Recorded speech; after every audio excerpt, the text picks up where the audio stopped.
Ah, do the standard checks.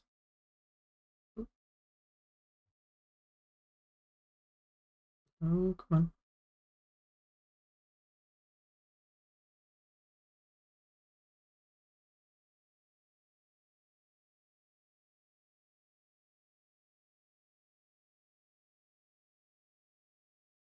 Perfect. Okay.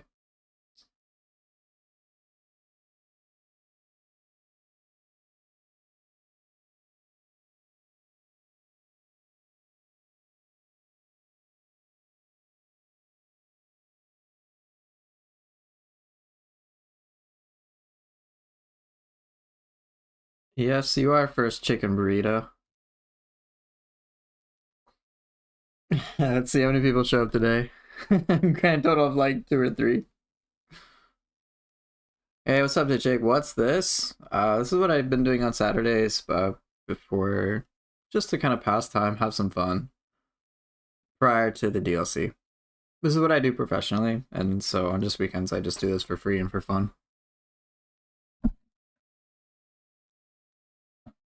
This is part of me practicing pro bono work for the future. Hey, Pralinor, it's good to see you too. It's been a while. Hope you're doing well.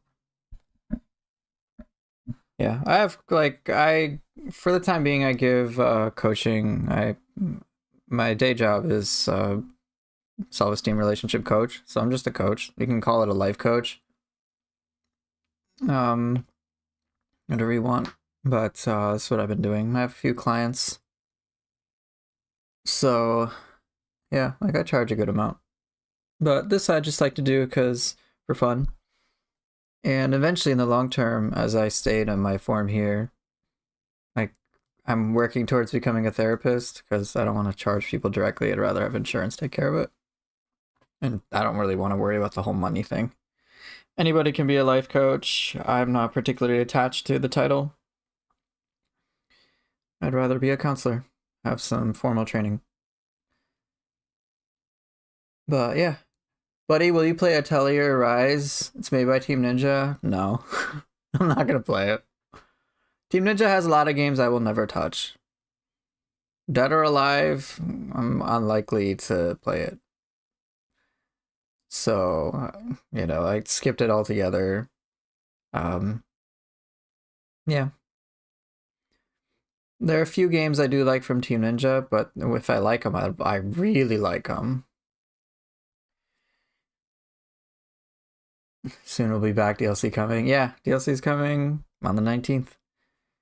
Yeah, this is my day job. So I get paid a good amount from my paying clients, but I also do pro bono work. And so I'm trying to just this is my way of passing time. So yeah, I've helped. I'll bring it up here. For reference, I have helped clients reconcile with their partners despite divorce affairs, etc. Many of my clients also have trouble managing their stress and anxiety and require assistance in developing healthier coping skills and behaviors. Some of these clients face mental disorders including ADD, ADHD, PTSD, generalized anxiety disorder, major depressive disorder, and more.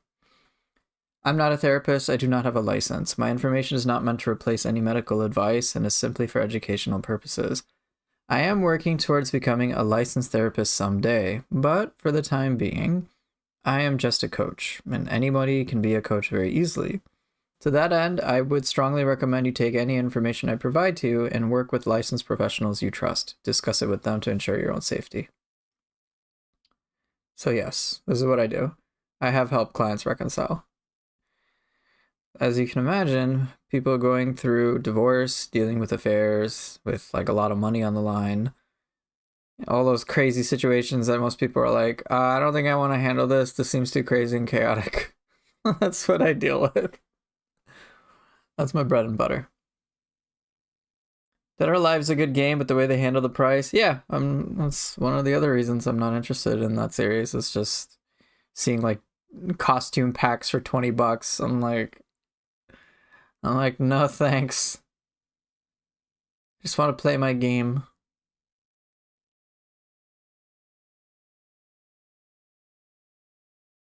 I don't know too much about some of the other titles that Koei Tecmo works with. I like Team Ninja games, a few of them. Rise of the Ronin, Wolong, Ninja Gaiden, and obviously Neo. Stranger of Paradise has been another enjoyable game. But Team Ninja also has their hand in a lot of other entries I'm just not interested in. That's just the facts. But anyway, video game time, that can come tomorrow. If we want to talk about a little bit here and there, we can. But by all means, before I start talking about the topic I have on for today, if you guys have any questions or want some free assistance, you can feel free to ask. Or if you have any curiosities or you want to chat about specific things, this is your time and place to do so. If you want to fill out this form that I have, because if you want some help, you can do so. I can provide the link. It's usually on my YouTube posts every week.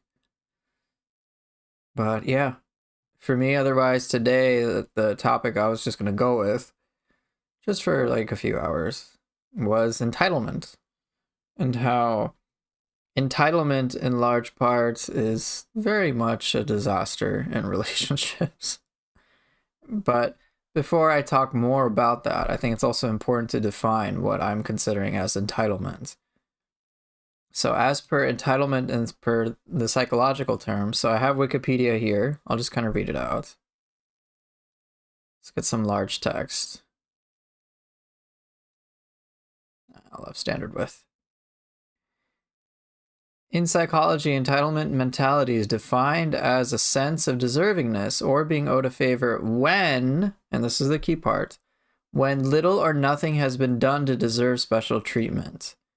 The belief that one is inherently deserving of privileges or special treatment. Right? The sense of entitlement. Entitlement can be seen through the actions of the individual, such as having a belief that they deserve the rewards which are due to their position despite not performing effectively. So that's big. It's an inflated sense of what is sometimes called psychological entitlement. It's unrealistic, exaggerated, or rigidly held, and is especially prominent against narcissists. So people who actually do have the disorder are likely to have a sense of entitlement to special treatment and to obedience from others. No, I'm not Punjabi. Typically without commensurate qualities or accomplishments. So, right. You can think, so that's really important to understand, because naturally people do deserve certain things, like basic human rights, basic human privileges. But having an inflated sense of entitlement skews much more towards narcissism. And just to be clear, everybody has like some form of narcissism. It's like everyone is like self-centered to a certain degree, but it can be very unhealthy at times, and it can be increased just kind of out of whack. And that's where psychological entitlement comes from. Do I have a psychology degree? No, but I'll be applying for graduate schools to get like a formal degree. Getting a bachelor's in psychology is not particularly substantial when it comes to working as a counselor. You need the minimum a master's, and that's what I'm aiming for.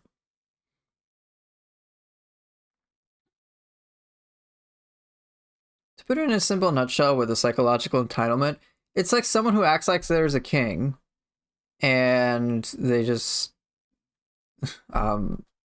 like, you guys know, the super arrogant people who act like they're fucking kings. And you're like, bro, you didn't do shit to deserve this. How do you get this knowledge? How do you know what to study to do counseling? I mean, I've had an interest in psychology for like well over 15 years. But more professionally, I've been a relationship coach for quite some time. Back in 2024, I think is when I started professionally. So yeah, I worked with a company for about a year, and that's where I actually did help people reconcile. So like I have a portfolio, so to speak. Some clients. I do have clients separately to this day in the present. So I help like clients post-divorce and whatnot. Family estrangement is another thing that I deal with. Yeah, a lot of like complicated things. How do you do counseling without a degree? I'm not doing counseling. To be very clear, I am not doing any counseling. I'm doing coaching. I want to be a counselor, so I have to go get a degree and I have to get a license. Like, otherwise, you're an unlicensed therapist, which is about as trustworthy as a back alley doctor. I don't want that. Hey, wizard. I don't want that. I want the official training, the official license, something legit professionally. So I've pretty much just been learning through personal experience, but my stuff is not biased. How do you do coaching without a degree? How is it possible? Well, I worked for a company. I worked for a specific company that specialized, that I was a client of actually, where, so I'll give a little backstory. When I was going through divorce back in 2022, I was of course desperate to save my marriage. Now, in a bid to save my marriage, I, like, couples therapy wasn't working, and I was so confused, like, what the hell is going on? And so I started scouring YouTube, and I found a coaching program, just like out of desperation, that I joined. And then that helped a good amount in various ways. And then I guess I was such a star model for people that I eventually got hired through that same company to give coaching to other clients in return. So I started out knowing like nothing and going through a pretty tough time in my life to eventually joining a coaching program, which I paid like several grand for. I think I paid like $3,000 at the time, back in 2022. And then, yeah, through whatever I did and through how I repaired my relationship with Cass significantly, they're like, oh, yeah, we'll hire you. I'm like, okay, cool. I'm like, I want to work for you guys too. So then I worked for them for a year. Were you the company's poster kid success story? Kind of. Kind of. Kind of. Kind of. I was regarded as like an A player or something. Not that that particularly matters to me, but yeah, I was considered a source of inspiration for others. So, yeah, that helped. They're like, oh my gosh, there's this guy who is, even though he's gone through divorce, look at him. Him and his ex-wife are getting along so well. Oh my god. It's like, yeah, of course, bro. That's pretty good business there. Hey, Mobs, thanks for the endorsement. I appreciate it. So, yeah. But yeah, these days I've been doing things more solo. I'm not like the company's coached to scale to like hundreds, if not thousands of people. We had like several thousand clients or that's have joined. I think when I was active, it was like at least 1,000, 2,000 or something. But I was working with hundreds. So we had to coach the scale. So just imagine, I think to put it in perspective, turn these live streams, which are overall, my live streams here, which are pretty chill, into big Zoom conference calls and talking like 50, if not more people at a time. I'd have to kind of treat it like a classroom in a way. And a lot of complicated relationship topics, of course, and then people dealing with their own psychological, I guess, weaknesses at the same time, trying to navigate some foreign, chaotic territory while they're under intense stress and pressure. So then there's that, and it's like, and of course they're like, oh my gosh, my wife's gonna divorce me in like 6 months, and I don't want her to divorce me, and I want everything to go back to the way it was, type of deal. So, and it's, but then they have lots of problems in the way that they handle conflicts, so it's a lot of psychological work. And then I have to instruct them so that they can understand how to grow themselves independently of me. So that kind of becomes a pretty complex job. It's like having to answer everyone's questions during Neo 3 release day while trying to play the game. Yeah, kind of. So yeah, it was like a Zoom conference call pretty regularly. Coach the scale. People, like, imagine instead of YouTube comments, that someone would ask me a question about like, hey, I'm trying to work on this skill. And how do I improve this skill in a specific way? This is what I think I need to do, but I'm not sure. Can I get some guidance? I'm like, yeah, I got you. Here you go. And then trying to help them learn how to help them teach themselves too.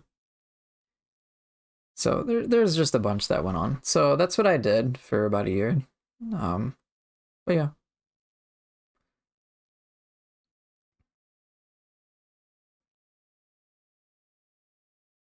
So I hope that explains that. But one of the problems that a lot of clients had, and people have in general, is just a sense of psychological entitlement. I think oftentimes a lot of my clients, people would consider to be, and even myself would consider to be selfish or narcissistic. Prepare to get bombarded with DLC questions when it's only the first day. Dude, just off topic related to Neo. I do not enjoy the people who come in and just operate purely like tourists. I just like don't enjoy it at all. It's pretty irritating.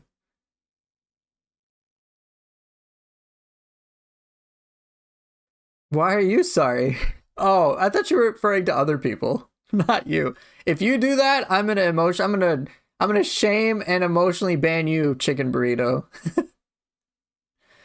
Your questions are fine, Chicken Burrito. You've been a long-term viewer. I'm not concerned about you. To be very clear, like to those of you who are regulars, and like I've talked to you regularly, I'm referring to those who are tourists. You guys are not. If I recognize your name enough, if I've modded you, for example, you're not a tourist. You don't gotta worry. No, that's cool. That's cool, bro. Legit, Chicken Burrito, you ain't got shit to worry about. Okay, now, okay, Wizard, on the other hand, he has everything to worry about, okay? Everything. No protection for him. No safe space. This is not a safe space for you, Wizard.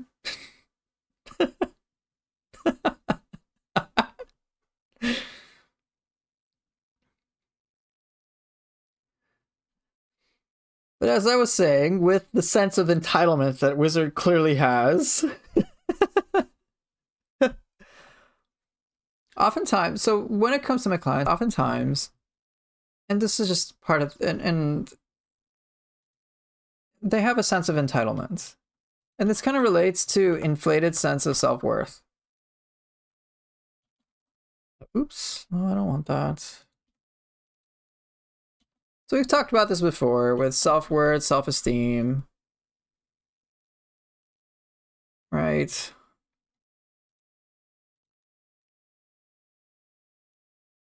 Can this thing connect, please?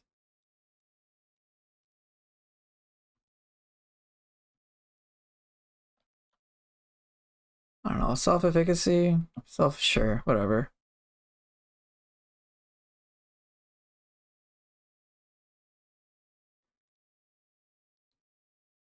So entitlement, I like to view it, so self-worth, self-efficacy, right, reminds you of the Reddit mod thing, right? I'm a mod, I got the power of God and enemy on my side.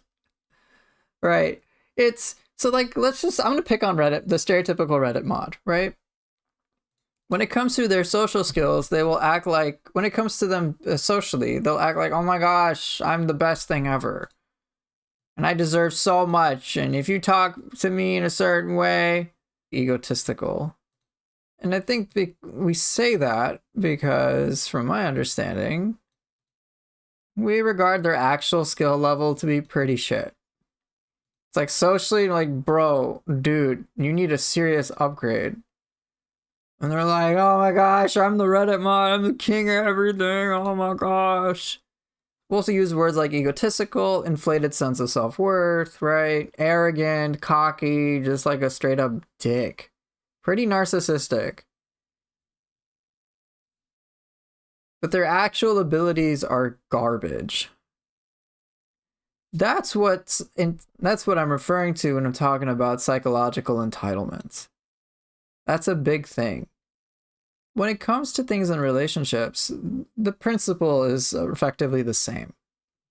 So clients can come in and people can come in And they're like, oh my gosh, I've done anything and everything for my partner. I'm like perfect. And they're not saying outright that they're perfect, but they're effectively communicating that like, no, what's happening is unwarranted and I don't deserve this.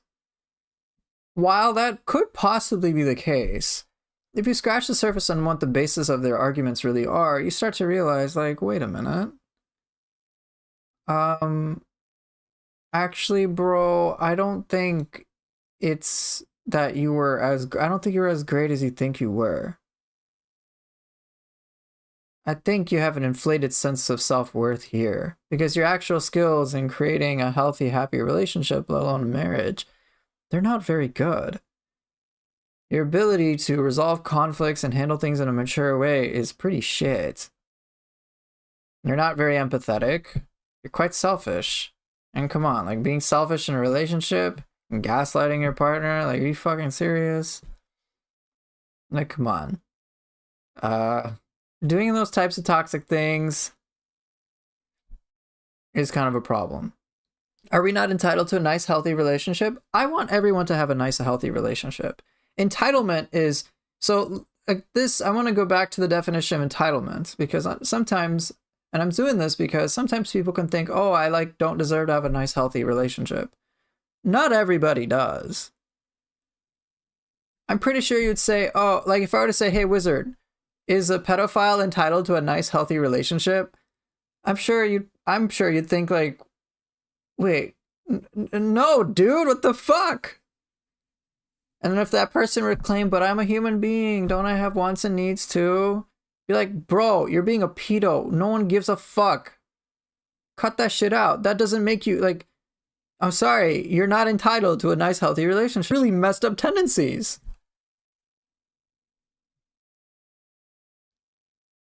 Like that's the type of entitlement I'm referring to, is when someone is just so stuck in denial about shit that they're doing is toxic. And then they still believe that they are entitled to good things. I'm like, nah, bro. That's not how this shit works. So back to the definition of entitlement with psychology that I'm referring to, that I'm using for this stream, is when you think you deserve something, but you haven't done anything to earn it.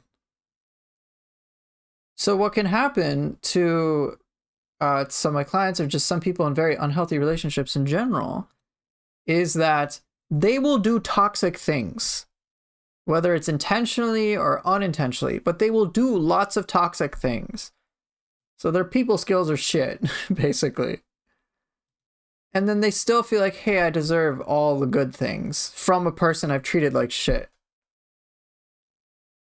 Stereotypical like example of someone who's hypocritical. It's like, oh, well, I cheated on my wife. And now, like, I've let that go. Or I don't cheat on her anymore. And yeah, I know she's broken, but she can't have an affair on me. And she's seeing somebody else. Wow, she's being so fucking cruel. And I'm like, what?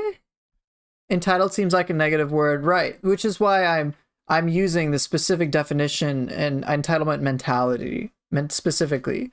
I'm not talking about basic rights. I'm not talking about basic privileges. If I take out all the toxic garbage stuff, of course people deserve to have nice, healthy relationships. In general, yeah, I want people to have good things. But as per this, and I'm using this for entitlement to, yes, be negative here. It's separate from, like, I'm separating that from basic things. So let's find the definition of entitled.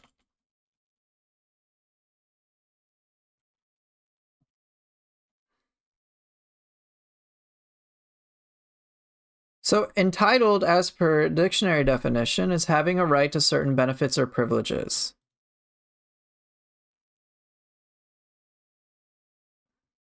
So we have two different definitions of it, right? I'm not talking about, hey, like you're entitled to clean water or something like that, right?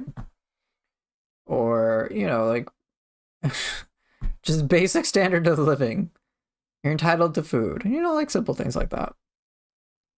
Or you're entitled to have a good childhood, good parents. Like, of course, every kid, I would say, deserves to have good parents.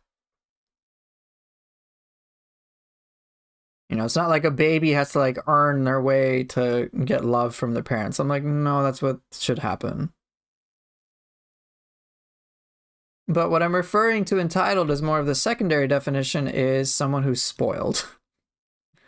We all know the spoiled brats. We all know that stereotypical rich kid who doesn't have to work for shit and then gets everything and then they act entitled. That's what I'm referring to.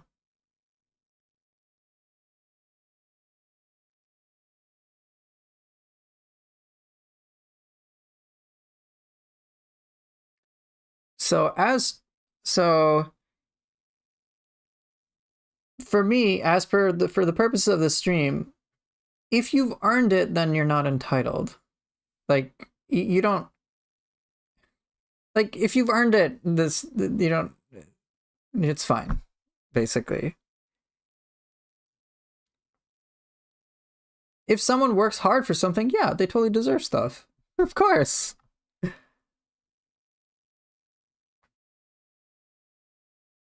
Like I can say, hey man, like me getting like it's not really entitled for me to say, hey, like I got Team Ninja on speed or Koei Tecmo America on speed dial. Like I actually have employees' phone numbers. Now if someone's to say, oh well, I'm just being arrogant, I'm like, no bro, I earned it. They legit like wanted me at their places. And it wouldn't be entitled because, bro, I worked for it.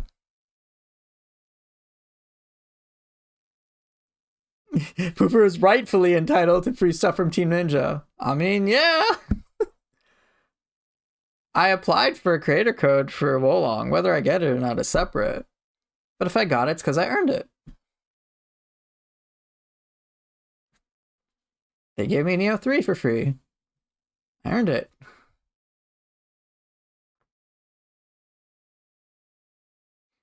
If I get viewership based on my skill level or my mentalities and stuff, it's earned. You go to work. You deserve money when you do a job. It's not a complicated concept. I'm talking about the overinflation. Which is why I'm not salty about overrating stuff. Or for you guys, you're in my Discord. Because overall I like you guys and it's been fun with you. I've shown you my video that I'll be releasing next week and even asked your guys for input.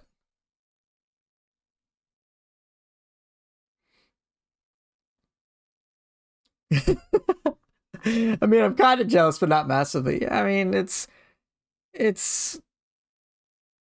I definitely don't try to rub it into people's faces for sure. I'm not like, oh man, look at me. I'm like, I won't say, oh, I'm better than you because I got early access to a game. I'm like, no, I ain't gonna do that. Right, everybody wants free stuff.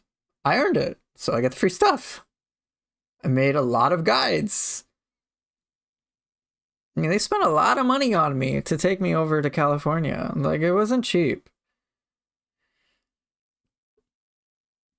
They gave me early access to Neo 3. Been streaming it practically nonstop. It's up to them to decide if they want to give me a code again. Maybe I haven't earned it, but I'm not going to complain. I'm not going to be like, wow, I deserve this. Oh my gosh, Team Ninja's terrible. I don't like, whatever, bro. I just didn't do what they needed to have earned it if I didn't get it. If I want to get something, I got to earn it. If I have a mentality that's based on earning things, I'm kind of inoculated against an entitlement mentality by definition. Because I don't believe I'm inherently deserving of privileges or special treatment. I believe it has to be earned.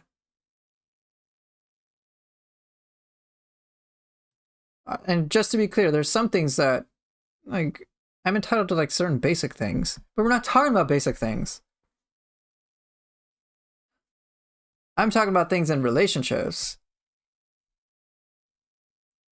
Relationship things, like, for example, having someone to trust you. That has to be earned. Trust has to be earned. But for some people, it's like, no, no, no, I'm so amazing and perfect. And can you click on the blue helicopter parenting page? Yeah, sure.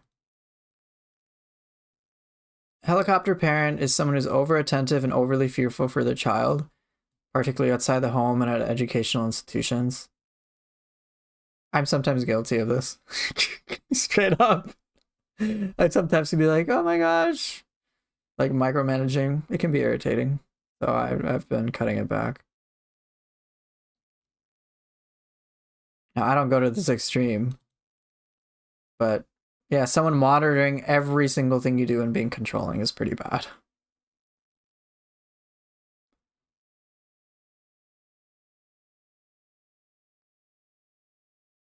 Anyway, don't want to go too much off into tangent. So yeah, now in relationships, to bring it back to that, the people who are facing divorce, the people who are facing affairs, one of the biggest things that can be difficult for them to admit at times is that maybe there is something they did really fuck it up.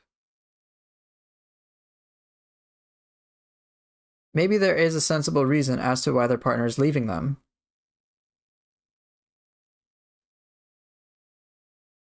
But they don't like to think about that. They won't even consider it. To me, to not even consider it in a healthy way is a major red flag. Because the thing is, if someone really is all that great and they're still getting left behind, then the only conclusion they can make is, well, it's other people suck. And if it's other people suck, then it's an external thing. And there's nothing it can do. There's literally nothing they can do.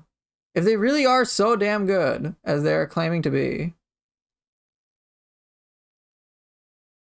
and if they think they're perfect as they are, then there's nothing they need to change. But there's also nothing they can do to prevent things from getting... nothing they can do to improve things either. They have effectively peaked. This is it. So your clients think they're entitled to the relationship with their partner? Yes. They're entitled. They can be very selfish, very self-centered, incredibly self-centered. To put it this way, they don't even have they don't have skills that demonstrate empathy. They're not curious about their partners. They're not really, on average, trying to understand them. They're like, oh, well, I want my partner to understand me. Some people think once they get a girlfriend, boyfriend, all their problems are solved. Yeah. That's a common thing too. It's like, oh, okay, now that I've got a relationship, my life is all set, there'll never be any problems. And like some of those assumptions can be made in good faith, but it can lead to many problems. It's like, oh, I got married, I don't have to work hard in a way anymore. Like imagine if you got a job, you finally got your job, right? And you're like, okay, now that I got a job, I don't need to work hard at my job. I don't really need to work all that much. I just, I got the job. I'll get my money. I can show up late to work. It's cool. It's not really that big of a deal. I'm a great employee. That's why they hired me, right? Yeah, I just don't need to try that hard at work. Yeah, I got a day late. Yeah, I showed up late to a meeting. That's not that big of a deal. Can you even teach empathy to people? Yes, I do.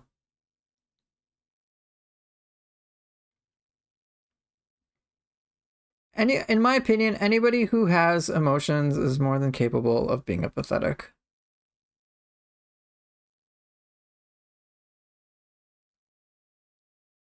If someone feels strongly about their perspective,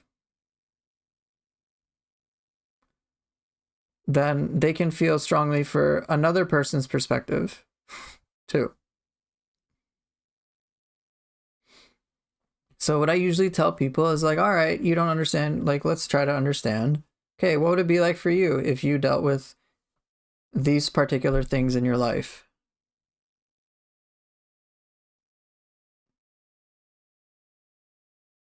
It's like, okay, you don't understand the other person's perspective, so let's try to understand. Let's try to learn.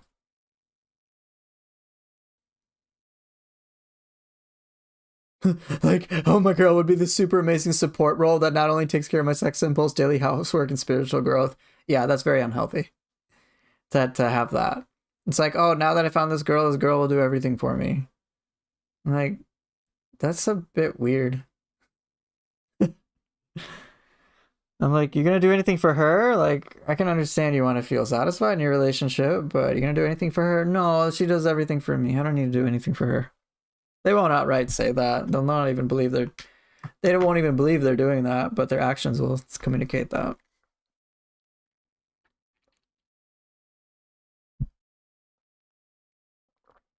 But yeah, so one of the things that I try to do, Wizard, is I try to encourage people. One, it can be difficult for them to accept that maybe they're not as worth it as or deserving as they think they are. But what I focus on is effectively helping them to get good. All right, that's the crux of my work. All right, it's like, bro, you got a skill issue, get good. Why are you getting divorced? Because skill issue, get good. That's me being as pejorative as possible. I mean, in real talk, that is what it was in my case too. Why did I get divorced? Legit skill issue. Legit. It's like, yeah, I lacked basic skills. Being empathetic to Cass, I wasn't. I thought I was, but I really wasn't. I was being very self-centered. That's for sure. And I definitely wasn't understanding or empathetic to her. Not really. I'd believe I was, but I was more empathetic to my own perspective, so it's very self-centered. So yeah, I had a skill issue. Who for actively demeaning and belittling his clients as treatment. Yeah.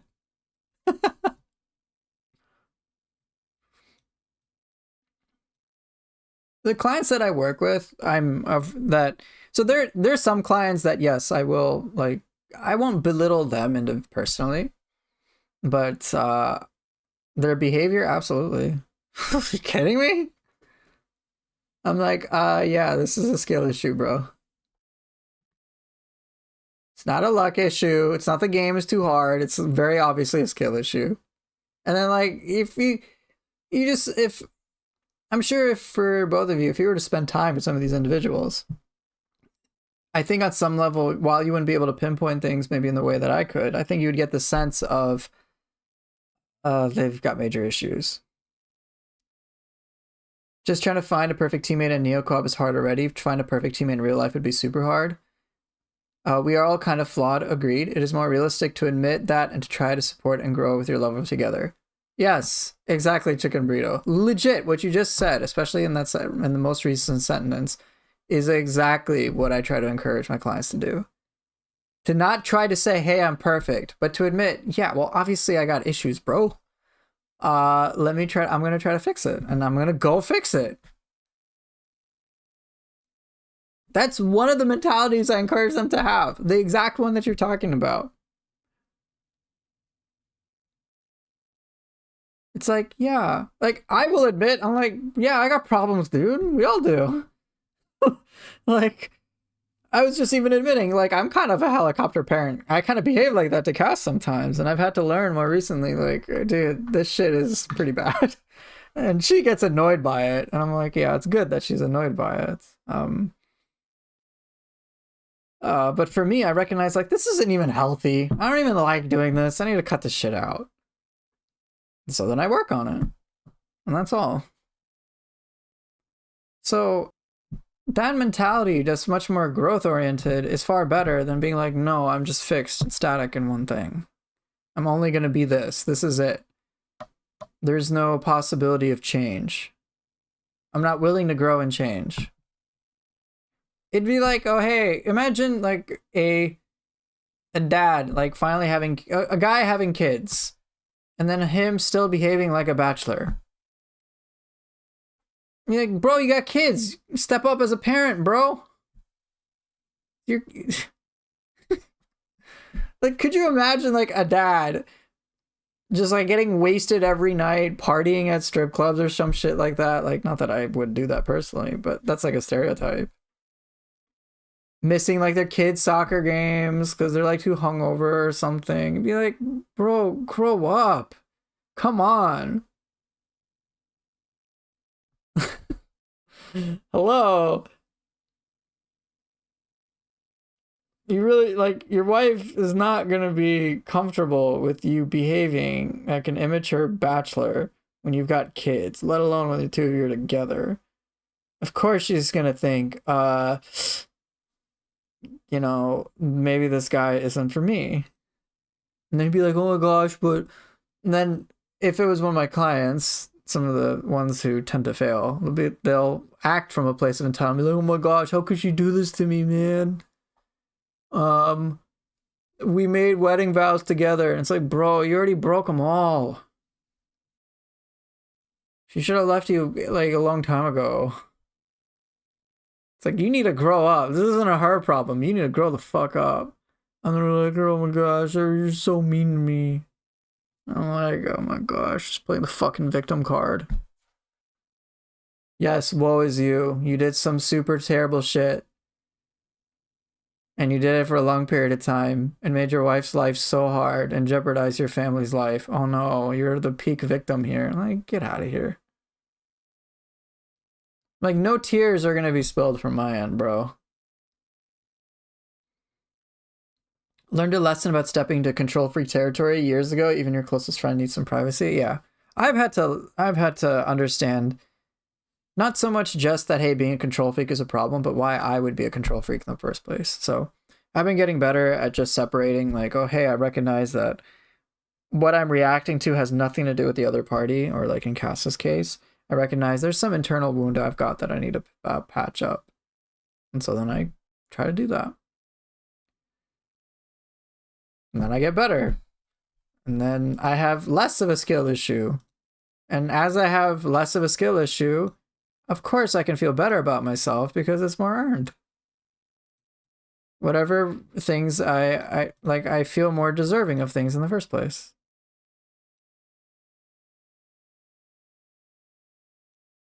But I actually have shit to back it up. It's not overinflated. That's a big part. The way I think about it is for people to generally just focus on, hey, get good. Get good first. Here's a very reductionist way of me talking about my work. I basically help clients get good. And then they can go earn whatever they want and go enjoy life. That's it. But more often than not, I have to help people. I gotta humble them in some way. Not that I do it directly, but they need to be humbled. On average, their egos are like off the charts.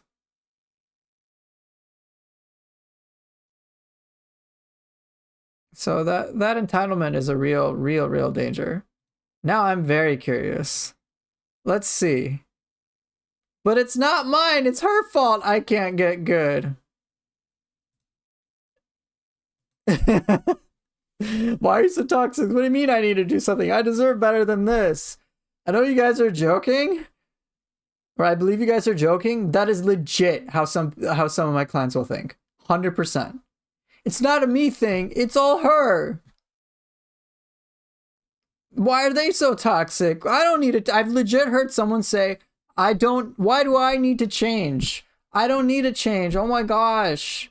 My husband isn't talking to me. Oh my gosh. And she's just like combusting over and over again. I'm like, holy shit. She's like, don't give me, when it comes to feedback, don't tell me anything that's bad. Oh my gosh, like, no, just only tell me what's good. And I'm like, how are you gonna improve? Like, sure, I can make you feel better, but like, I mean, if I notice problems with your work and the way you're communicating, do you like not want to be aware of that shit to fix it?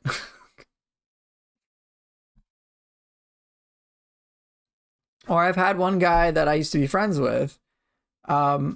He like ghosted me for a year.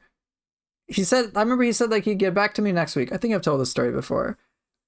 Yeah, man, I'll get back to you next week. I heard nothing for a year.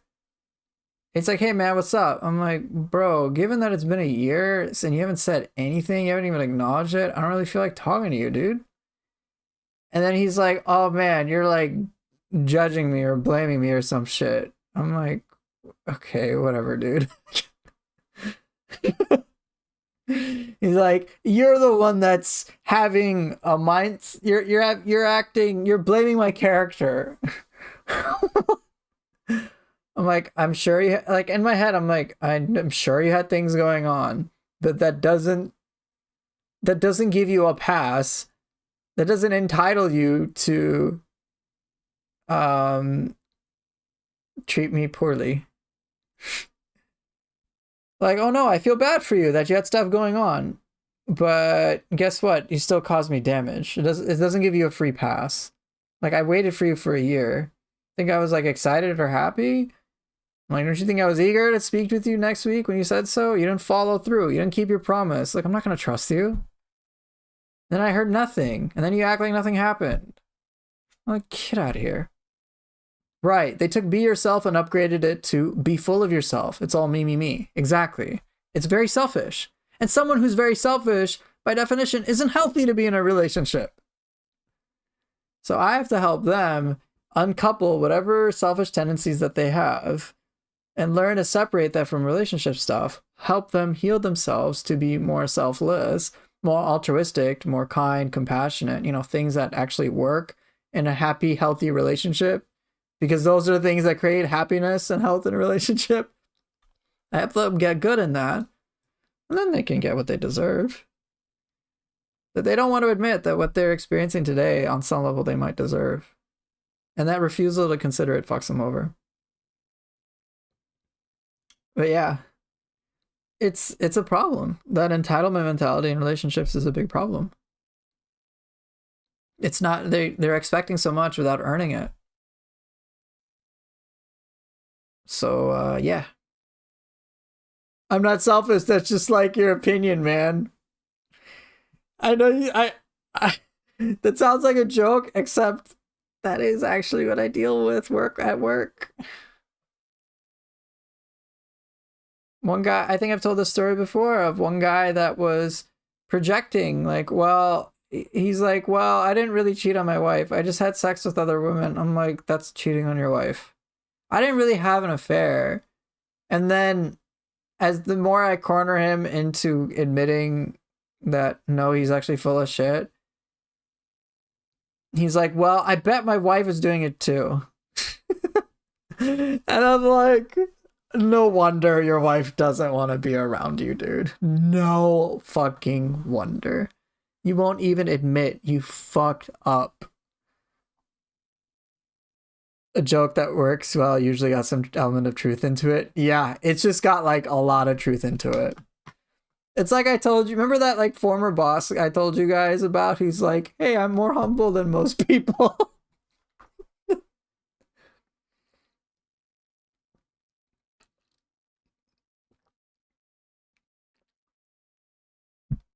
I'm more humble than most people.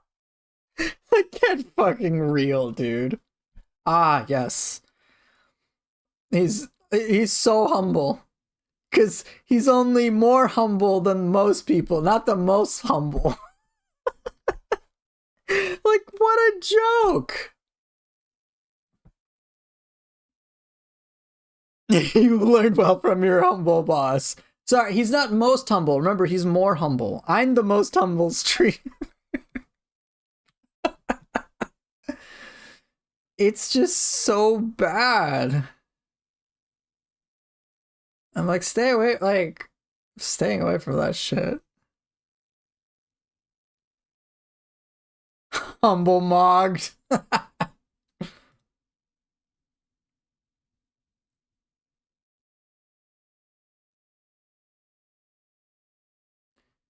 In my experience, for those who resort to such a strong, overinflated self, a sense of ego and sense of self, usually means their self-esteem is actually pitifully low.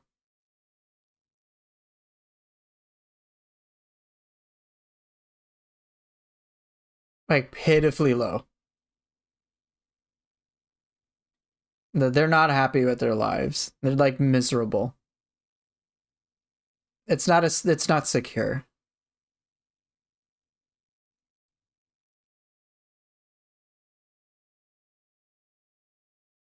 Yeah, I think it's cope.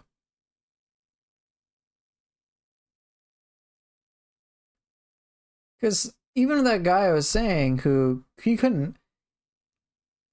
would deny his own shitty behavior. He would deny, hey, he cheated on his wife. No, I didn't really cheat on her. It's not really that. It's not really this. I'm like, bro, you literally like betrayed your marriage. You know that, right? You did things that really fuck over people. They gave her serious betrayal and trust issues through you. That like ruined her life. That really, really hurt her. Like it really fucked her up. She invested so much into you. Like you screwed up majorly. Gotta act like a boss so everyone take me more seriously. It's total cope too, because this client of mine, like he got fired from his job. Because he couldn't handle a female boss like telling him what to do.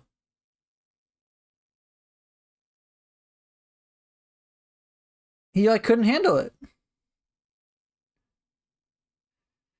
He would deny whatever she was trying to advise him on. And then she was just like, I can't work with you. Good luck. Bye. And then he's like playing the victim, like, oh, whatever, I'm so sad. Everyone's so mean and hard to me. I'm like, bro, it's because you do dumb shit. You won't even admit it. And you're like, yeah, sometimes I have issues with my standards or whatever. I'm like, you gotta fix them then, dude.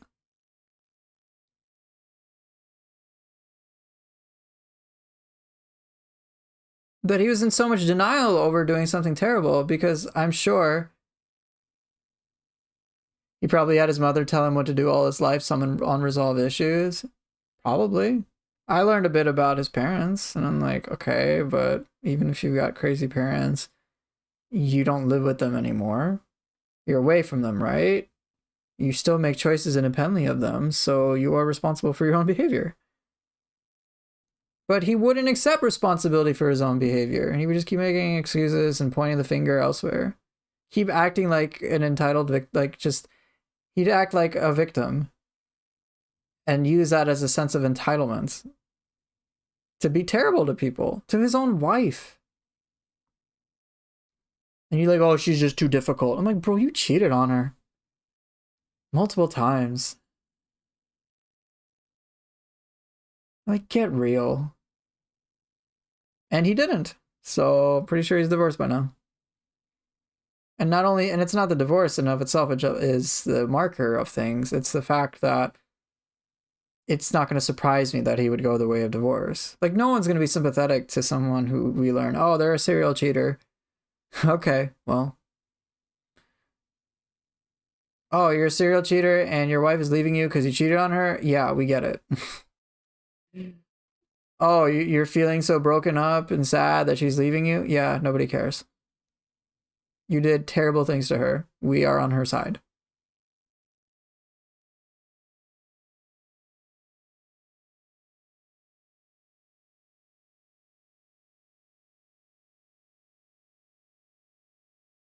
But this guy still would act so fucking entitled. And there's just so much denial. So that's what I notice is those who have an inflated ego there's usually backed up by denial. Denial that they do have a skill issue, that they are doing things that are terrible, that their behaviors are problematic. I actually had the same issue too. I thought like I was a great husband, etc. And I was very confused as to why I was getting divorced, many reasons. Once I started to recognize and once I made a habit of just admitting like, oh shit, it is actually a me problem. Like I got a skill issue here. Or the fact that I don't even understand why I'm getting divorced that's kind of a problem, isn't it? Like I should know. If I don't really understand what's going on, then I think that's kind of a problem. Maybe like, I don't know, that's not a good thing. And the more and more I learned and understood how I failed to show up in my marriage, the more skill issues I recognized, and the more I started to work on them, guess what? I had less skill issues. I got better, and times between Cass and I are good. And even when I don't feel I've earned it sometimes, she's like, no, you've changed. She will tell me flat out I've changed. I'm like, oh, okay. So for me, what happens more often than not is, and this is my experience, my sense of self-worth is smaller compared to my actual skill level.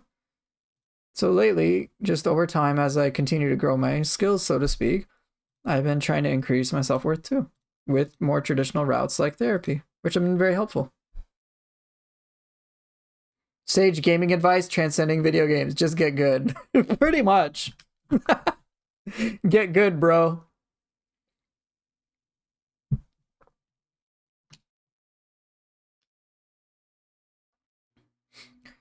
Now, what I do with my coaching isn't just to tell them just get good. I also help them understand how to get good. So it's like I have my own equivalent Neo Academy guides, which I give through coaching. Because naturally, for people, when their sense of self-worth is inflated and gets reduced and they can feel terrible about themselves, I'm trying to help them learn how to get good. And there's just like a lot of complicated psychology that goes with that.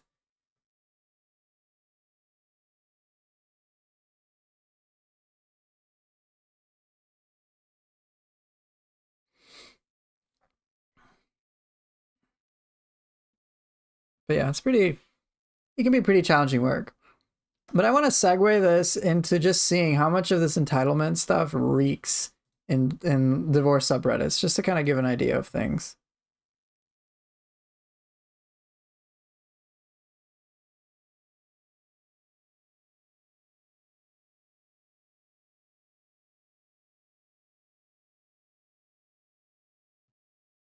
Uh,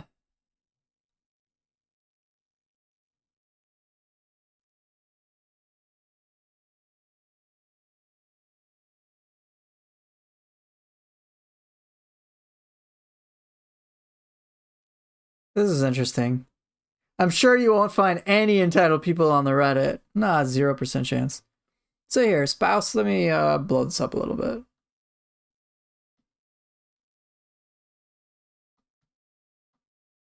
I have the most random shit. Okay. I'm 27. My husband is 25. He straight up just left me and our nearly a year-old son. Do you ever just like give up on some clients that never accept accountability? I don't give up on my clients. My clients usually give up on working with me. If someone wants it, like I'll be very upfront with them. I don't give up on my clients. I legit have people just discontinue me.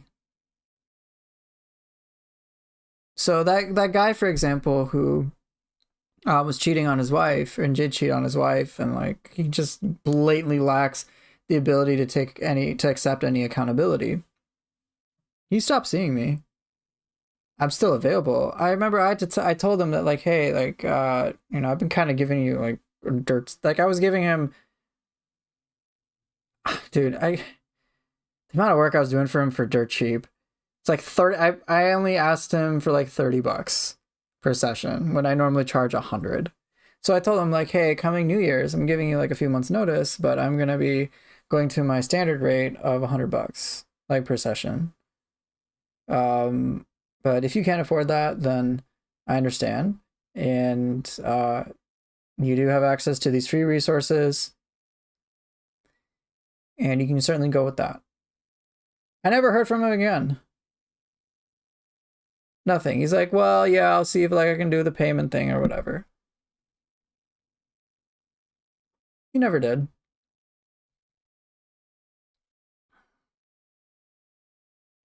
So they would rather find someone who agrees with their point of view than take accountability? Yeah. This guy specifically wanted a bunch of yes men, I'm guessing. Yeah, I gave him a huge discount. He was one of my first people, so I didn't feel comfortable charging 100 at the time. Now I do. A client I worked with on, what was it?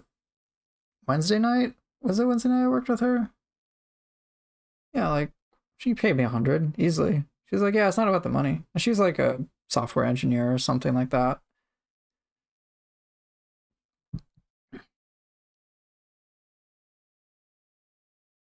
But yeah, some people just give up on their own. They're like, well, okay, I don't really feel like changing. I'm like, okay, well, I guess we did talk about how life is going to feel hard for you, but despite that, you should try to learn to change yourself for your own personal reasons.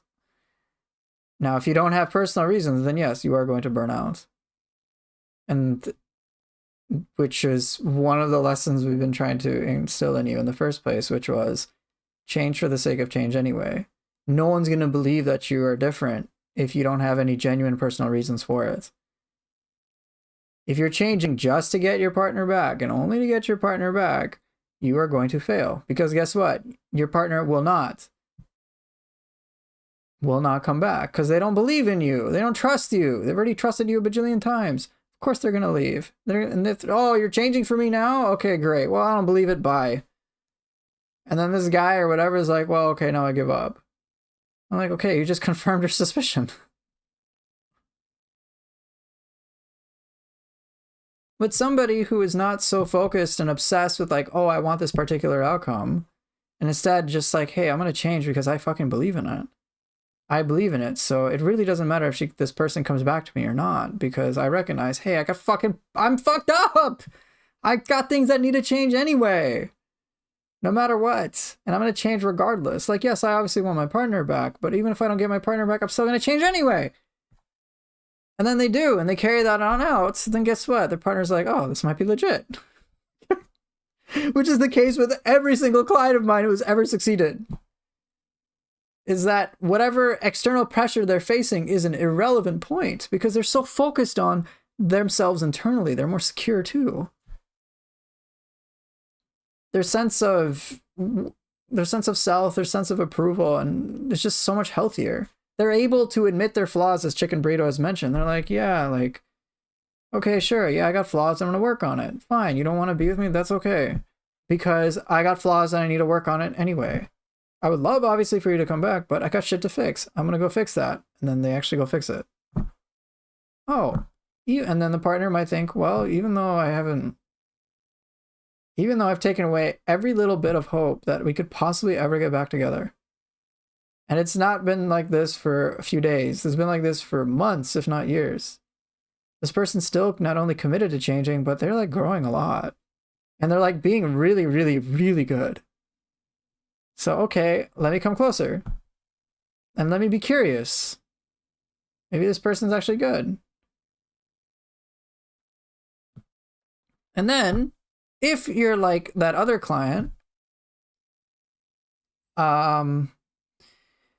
who's like, oh, well, now that I got my wife back, well, I can just revert back to my old ways, or I don't have to do as much as I was doing before, or I don't have to be this person I'm trying to be. Well, guess what? They will inevitably slip up, and then the partners are like, wow, I trusted them, and I got fucked over. Well, I'm definitely just not going to trust them ever again. I'm going to leave again. And next time that they claim to be changed, I still don't care. Whatever. Be as different as you want to be. But if the client is just his whole sense of like reasons for changing are purely dependent on external circumstances, once the external pressure is removed, they will revert. Change has to come from within and has to be self-motivated. Has to be for genuine internal reasons. For me, in my own life, like, yeah, at first I, like, of course, just like anybody else, oh gosh, I'm getting divorced and I don't want my wife to leave me type of deal. But even well after the divorce, I continued to change because I realized, bro, I did things that were super fucked up by my own definition. I considered my own behavior to be very emotionally abusive. Maybe not outwardly in terms of like being violent, like with words or like yelling or screaming or anything like that. But I was very dismissive and very neglectful.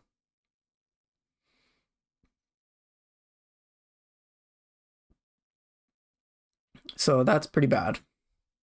And I'm like, shit, The fact that I did that, and I know what it's like to be abused myself. The fact that I did that despite me never wanting to do that in my life. Like, I hurt my wife the way that I was hurt, and I didn't even notice it. I'm like, oh my fucking God. I'm like, of course I deserve to get divorced. Holy shit, I'm really fucked up. I need to fix me. That, like, conclusion came to me maybe like 3 years ago. Three and a half years ago. It wasn't a firm idea in my head at the time, but I remember there was like a moment where I was like, oh shit, I made Cass suffer in this way. Fuck. And when I set out to make her life good, like, and I did this blindly, and not only that, she tried to tell me, I'm like, oh God, that's like 500 million issues compounded back to back. I don't even know where to begin. I just know I need to begin. So I'm just going to go begin. And then I've just been doing that. So I still go to therapy to fix me, to understand what I can do to make things better. Like even yesterday, Cass and I had, I don't know if an argument's accurate, but let's just call it an argument, where I wanted to do, like, it's on the surface, it seems like it can seem like a non-issue, but deeper, no, it was a bigger issue. So our cat Maggie recently, she puked in her like cardboard boxes, so we had to replace them. We got some new cardboard boxes. I thought a tiny cardboard box would be suitable for Maggie. Cass was okay with the replacement one we got, and I was like thinking, wait a minute, just use this new one that she likes. It's the same one as the old one. Like, no big deal, right? Like, I'm just gonna give her what she's comfortable with. But then Cass had an issue with it. And she eventually told me, like, I don't feel like you're listening to me. I'm like, yeah, I guess I technically am not, because I'm so convinced of my perspective. But then realizing that, like, after talking things through, I recognized that, oh fuck, this has been a pattern for Cass where she has made a claim and I haven't taken the time to understand her, which I kind of was doing yesterday. I'm like, shit, yeah, I don't understand your perspective. And so then what I did was try to understand hers. I'm like, oh, that's why she doesn't see it the way that I do. Actually, after hearing her perspective, my own perspective has softened. Yeah, I wanted the small box. We had a slightly bigger box. And I'd asked her, I'm like, well, you think both of the boxes are okay. So wouldn't it be okay for me to use this one then? She's like, yeah, I don't feel like you're hearing me out though. And it was like a pretty long, lengthy discussion. And we had to basically reorient. I had to reorient mainly how to talk with her about some of these things. But there were a lot of other like hidden relationship issues in which I like fucked up. So I learned something, to put it simply.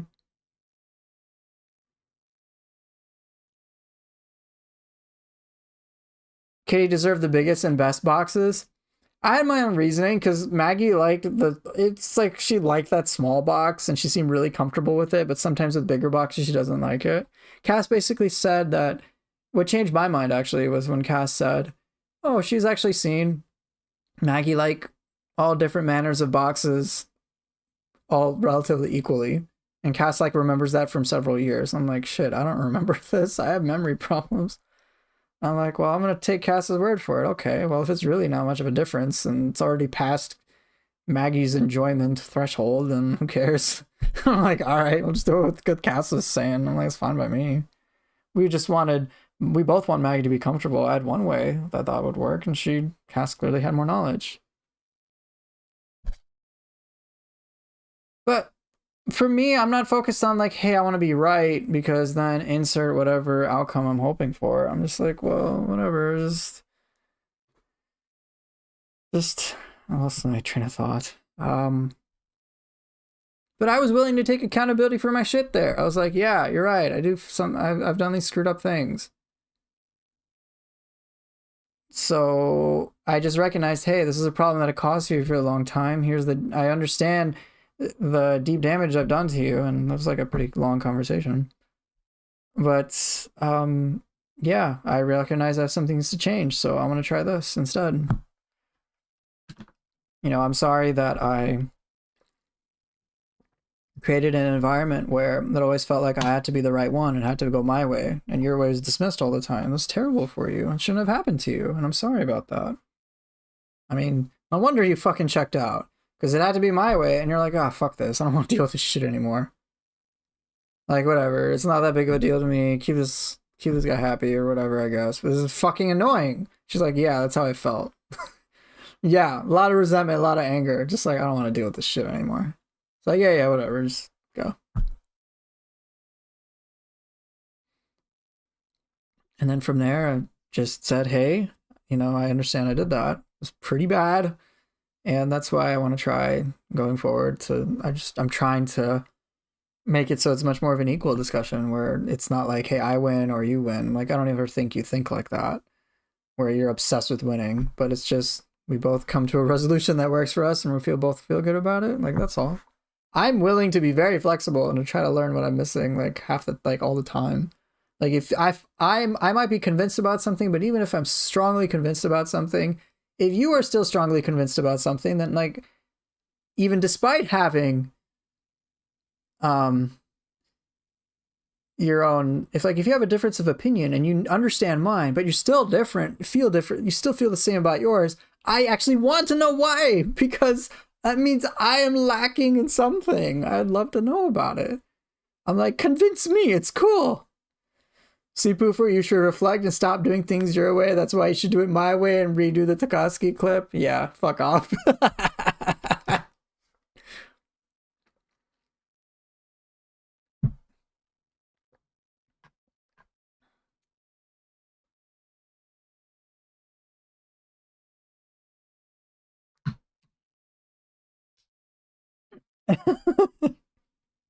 I'm glad we cleared that up, though, Wizard.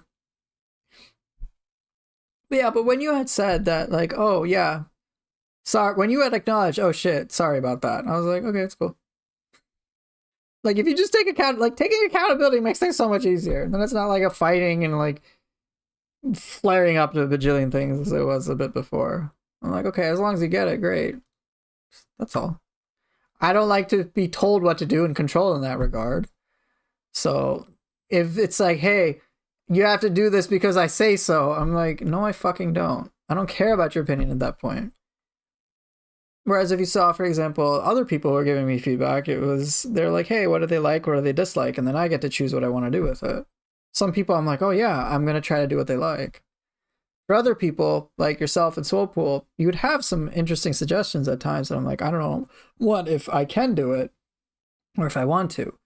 But all of that gets discarded the moment I'm told, hey, I got to do this or else. Not saying you said or else, but when you said, hey, like, you do a redo, I'm like, what? Are you my boss here? Are you paying me to do this shit?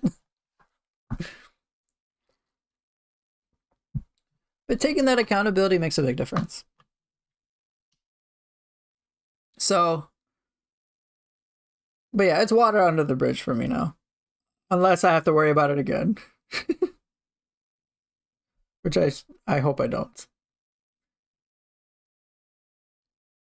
But yeah, taking accountability is very helpful. It's just like, oh shit, I fucked up. Crap. Okay, I fucked up. Here's how I fucked up. Now I know how I fucked up. And more importantly, I know how to not fuck up in the future. Okay, great. Let's go make it better. Like in Neo, if I realize, oh shit, I died to the boss. Why did I die to the boss? Because I didn't deflect it. Okay, let me improve my deflect timing. Okay. Great. Or one thing I've done against Takeda Shingen when I've been exhausted is I realized I was mixing a deflect with deflecting cut inputs, or demon thrust with deflecting cut inputs. And then I realized, shit, I need to change my behavior in this way. And then, oh, lo and behold, things got better. And then I'm kicking ass again. Wow! Basic problem solving. Let's go! Could you imagine if like on a math test, someone's like, oh, I got this question wrong. And they're like, oh, the teacher sucks. This test sucks. Everything sucks. It's like, bro, did you even study for this exam? No, I didn't study for this exam. They're like, Okay, bro. I think you need to study for your exams before you start complaining about everything else being a problem. Nah, the way I study was perfect. How much time did you put into it? I did 5 minutes of studying. I'm like, listen, 5 minutes across. How long over the last month? I'm like, oh god. You made a mistake. It hurts the ego. Oh, wizard. See, this is why communication through text suck. Agree. If we were talking about it, there probably wouldn't be that issue. Yeah, that's actually another thing I tell my clients too, which is text communication can be misinterpreted as well. Because I imagine, you know, if we were to talk about it like in the way that I'm talking about right now, you'd probably just have a normal conversation. It wouldn't have stung as much as that I'd interpret it through. Misinterpretations and misunderstandings are more likely through text. That's why body language, hearing, voice, and stuff like that makes a big difference.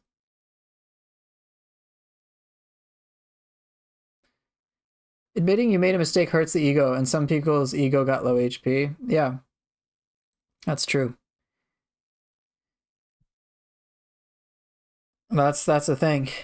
Now the problem is, for those who have that weak HP, so to speak, that low HP,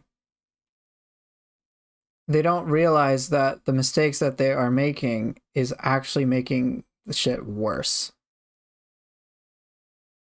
So sure, they might, it's like, put it this way, they have the poison debuff on themselves.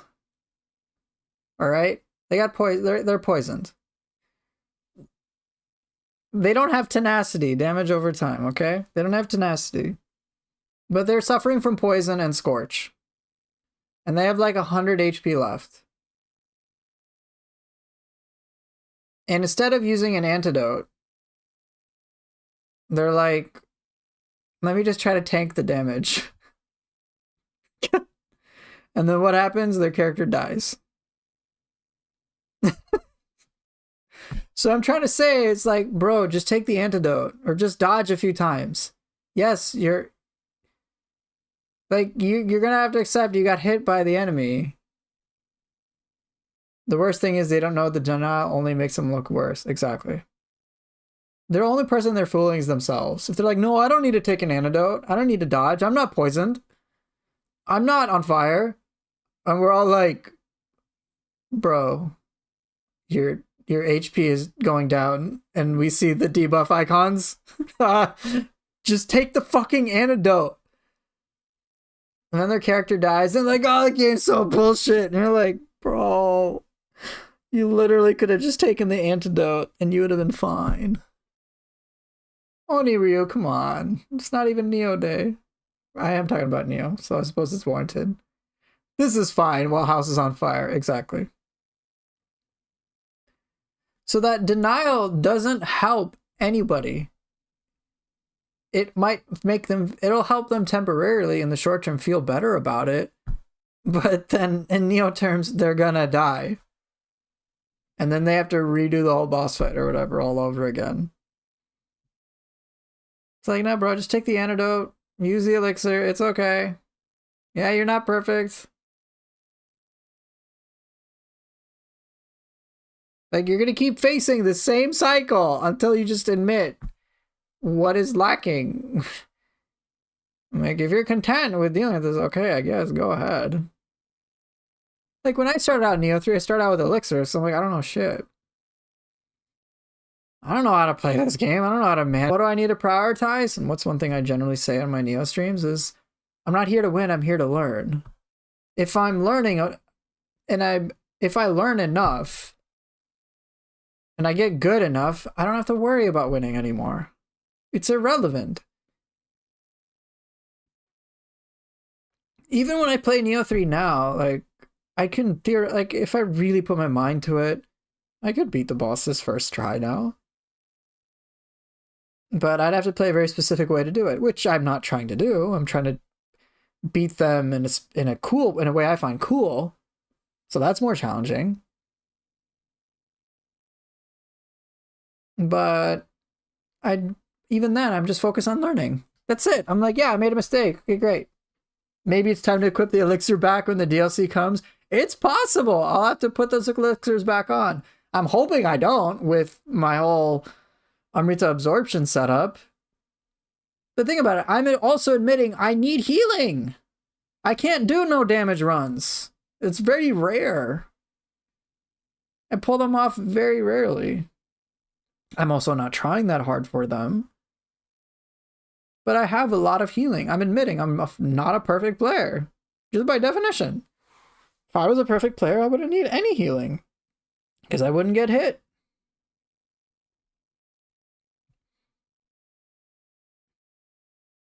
I could, but you have to play in a boring way to do them. Yeah, and I don't want to do that. Like, there's some things I could do very, like, achievably, but I don't want to do that. It's not fun. Even in my compilation video that's coming out this next week, it's not all perfect play. I get hit in a lot of clips, but to me that's secondary compared to flow. Now if I get hit too many times and disrupts flow, that's a problem. But like, I'll tank hits every now and again. But despite all those imperfections, so to speak, I don't think it's a question about whether I'm a good player or not. I get comments like, yeah, I think I judge myself based on the pinnacle of Neo gameplay, which is implying that I'm like that. Or people generally expect if I put out a video of a compilation of my gameplay, it's usually going to be pretty good. It'll usually be interesting or kind of cool. Or it won't be a surprise that I can deflect a bunch of Blood Edge demon attacks. At the same time, it won't be a surprise that I get one shot by it either, because I will take some stupid risk. But that acceptance of my flaws and just shirking of denial is how I grow. I mean, me just saying, no, I'm flawless, and when I'm clearly not, is just cope.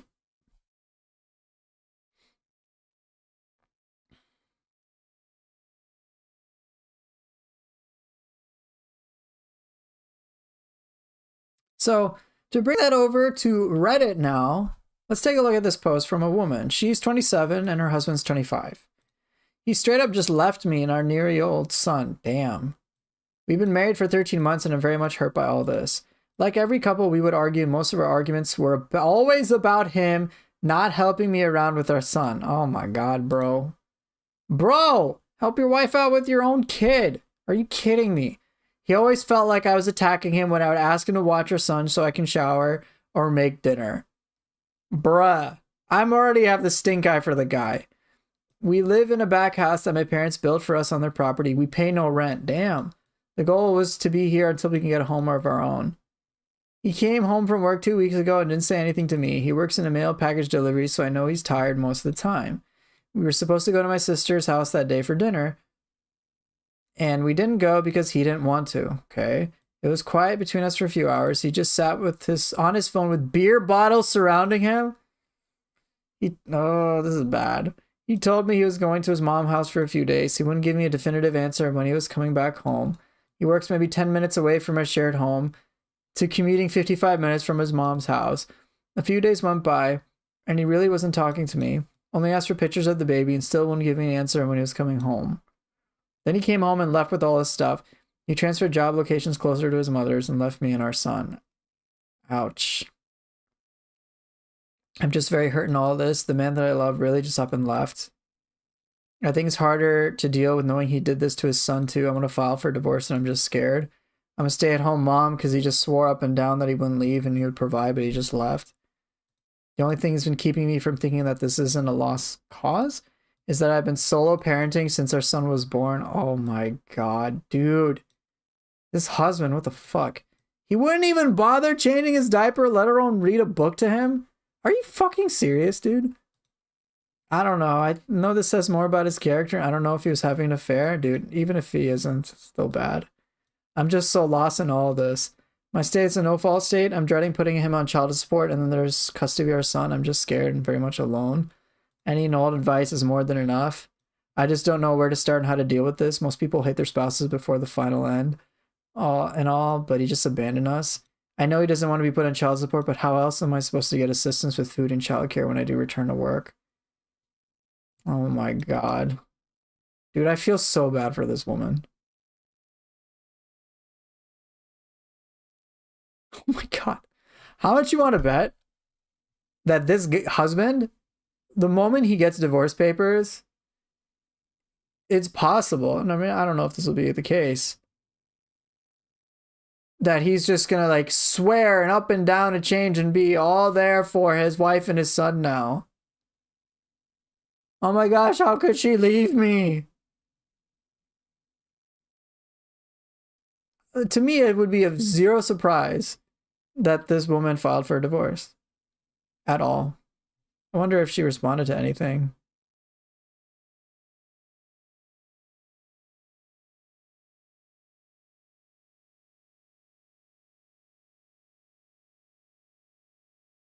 He makes no real effort to see him. Oh my God, bro.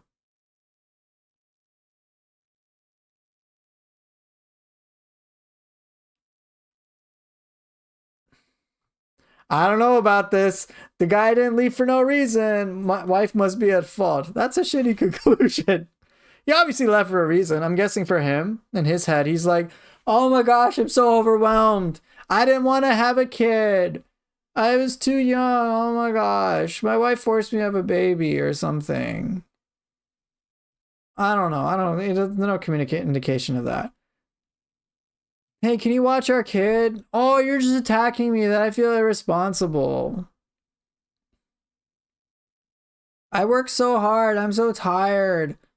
I work all day, every day. Oh my gosh. I just need a break. I'm like, you got a kid. I'm like, bruh. Uh, Best promotion on streamboo.org. Duly noted.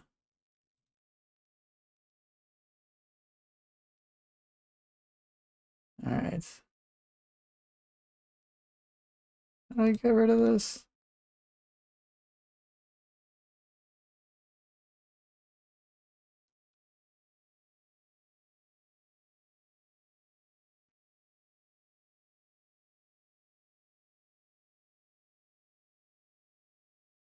He clearly wasn't ready to be a father, but that ain't an excuse. Yeah, it's not.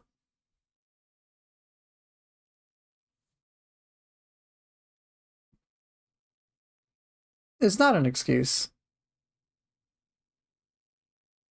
I'm like, but I'm like, yeah. Like, you don't want to be a part of the kid's life? Fine, that's your choice. You're just paying child support because you're like, you fathered a child. Like, you are paying child support. That kid is going to be provided for.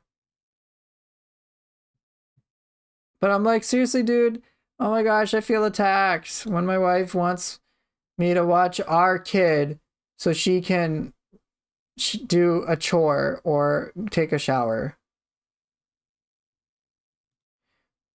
I mean, there is a possibility she intentionally left out some part that would make her look bad, maybe like emotional abuse or something. It's possible.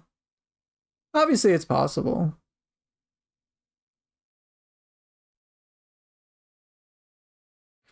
Like, obviously, like if I were a client, I'm like, okay, I'm gonna try to figure out what would you argue about. Like, I would personally try to understand like what to understand the counter arguments of this.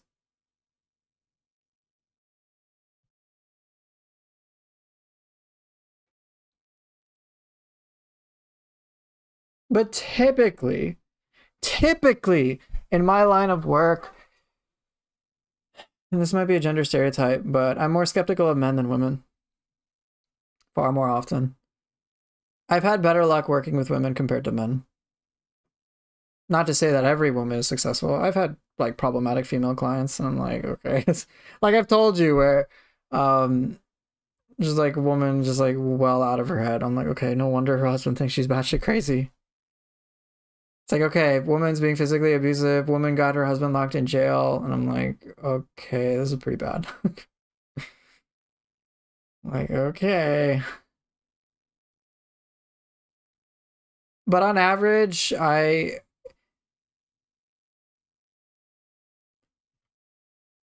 But it like, okay, so there's two possibilities. Either this guy really sucks, or there's a perfectly understandable reason why he would. I mean, I don't know.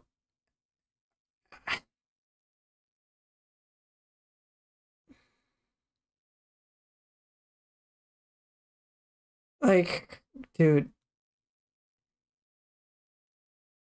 not even like it's one thing to want to leave his partner.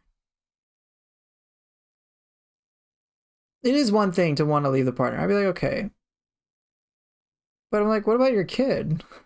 Like, you did nothing for your kid? I'm like, okay, so either, like, was your wife that fucking crazy for you? But that you wouldn't take care of your kid at all?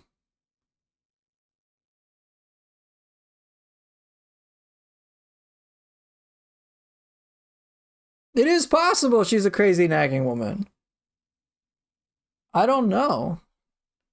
But based on this from my own experience, I am already skewing towards. I'm like, okay. I'm like, why'd you have a kid?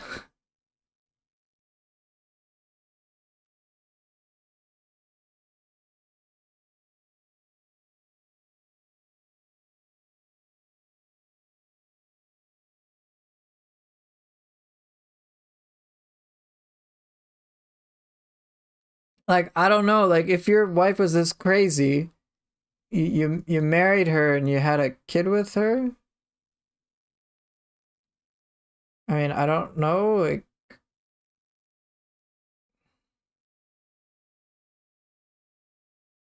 Like this is just like a little weird.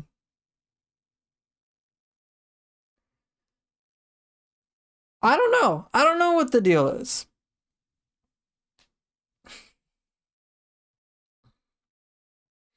But from experience, I have seen more often than not where it's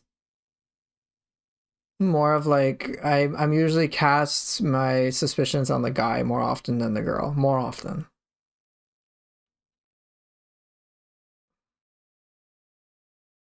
Now, in any case, she's just her mind is already made up. She's like, well, he left, so I want to. She's already saying she wants to file for divorce, and she's gonna put him on child support. Like she's already made up her mind. She's not even trying. She's not like, oh, I really want my partner back. What's a no fault state mean? Find out.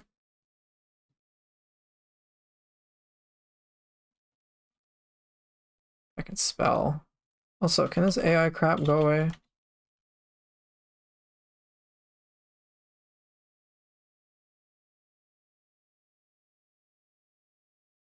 Basically, it's does not require a showing of wrongdoing by either party.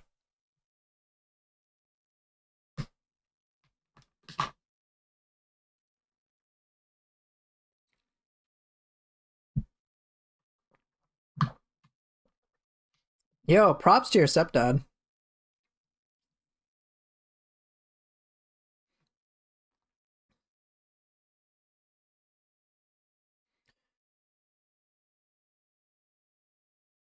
So when I'm reading, so there's a lot of things I'm taking into consideration. Um, but for me, I can see with this woman, she's like, she's not thinking about, oh, I want to work things out with my husband. She's like way past that. She's like, no, I'm out. She's like, I'm out. I mean, she says very clearly, I want to file for divorce, but I'm just scared.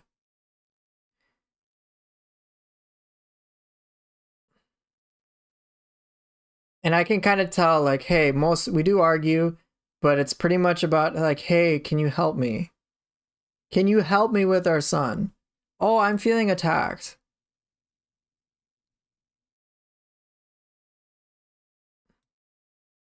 And it's like, I'm trying to get a vivid picture, but it's like, okay, so what I know is based on what she's claiming, he didn't help her.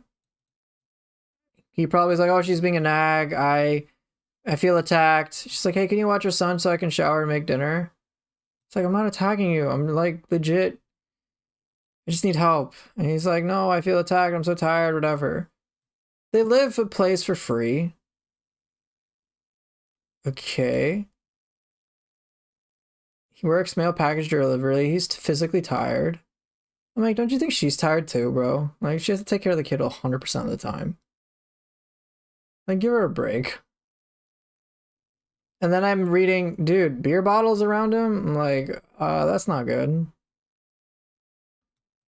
He just straight up ghosts her.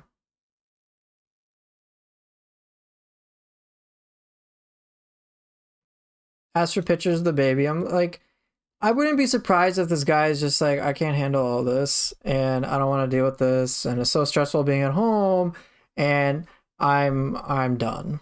Right, this is not what I signed up for or whatever. Probably not ready for it, but again, no excuse. The kid, it's one thing if you don't like your wife, it's another thing when you're not doing stuff for your kid. Like, come on. Like she's like, well, okay, I guess I'll figure it out without him.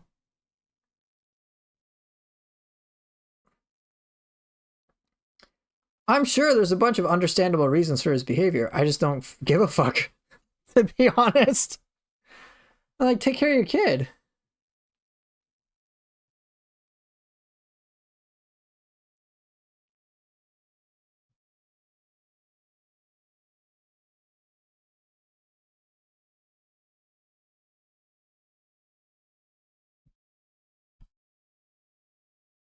But in any case, when it comes to a sense of accountability, it's like, bro, for example, if I was talking to a guy, the guy in this situation, be like, dude, you drinking beer is not going to help.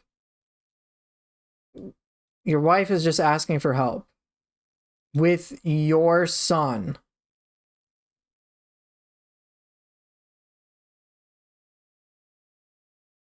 Why are you feeling attacked when she's saying, hey, can I get your help?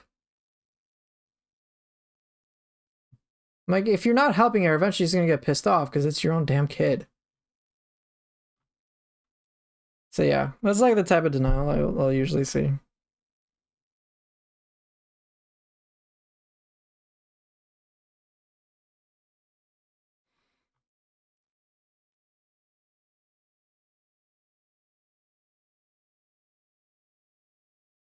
I mean, you, like, taking care of the kid can be fun sometimes. I mean, it's a whole thing. I don't have children. Cass and I don't have children. We have cats. And obviously it's meaningful sometimes, but there's a lot of other hard work to be done. Like, cats will vomit. We got to take them to the vet. There's a lot of like things to pay attention to. It's not all just sunshine and roses. There's a lot of work involved, but it makes it a more rewarding experience. Like, obviously, with like their happiness is amazing. But point being, when it comes to accountability, I'm right now focused, I'm laser focused on the husband. This woman isn't trying to understand stuff about the relationship. She doesn't care about that. She's thinking like, hey, I'm gonna leave because I've been dealing with this shit for well over a year now. Or nearly a whole year. I need help with our kid. What's this guy do? He works.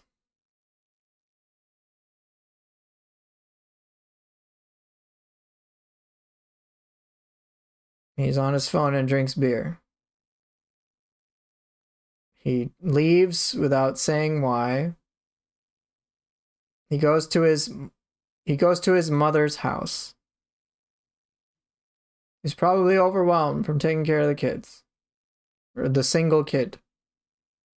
And then he takes all his stuff and leaves. He just transferred job locations. He just left.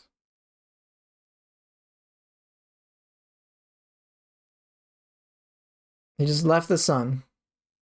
Like, either this wife is so fucking crazy, or there's a problem with him. But she has no interest in reconciling.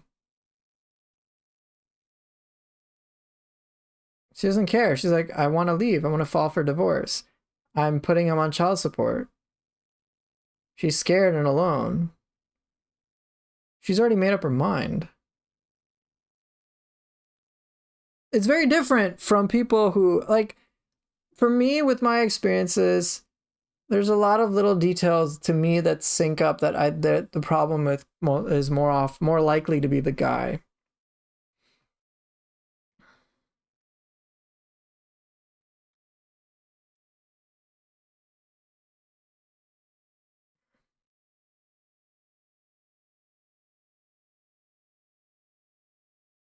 There's so many stories I read where it's like women getting shafted by men, and that is more often than not my experience. In my experience, the women who do have an entitlement mentality are very different from what I was reading.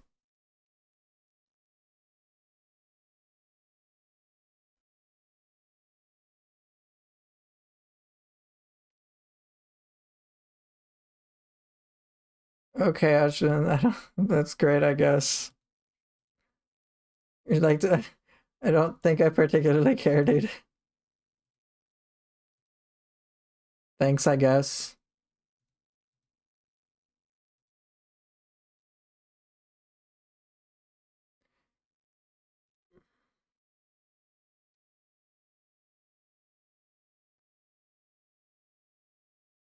You could be a full-time husband if my girl can earn a lot of money. Yeah, yeah.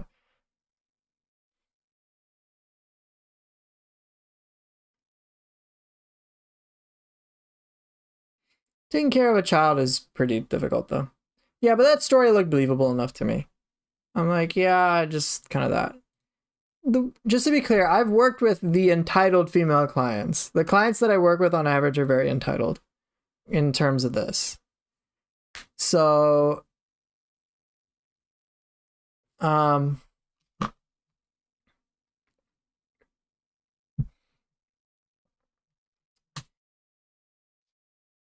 so they fit more into like the entitled client that I would work with who's female.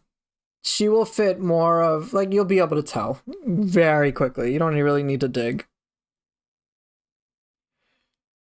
You don't need to dig that much. Like, well, for example, one woman that I worked with, like it gets this obvious. It's stuff like she's like, "Why isn't my husband coming back to me? He's leaving me." Right? And she's like upset, and then she eventually says, "I want to kill him." And I'm like, "What the fuck?" She's like, "I hate him. I hate him. I want to kill him." And I'm like, okay, lady. I think that's a bit extreme. I'm like, okay. And one thing I wish I had told her, I'm like, do you think your husband's gonna want to come back to you with you saying that, with you feeling that way, with you thinking that?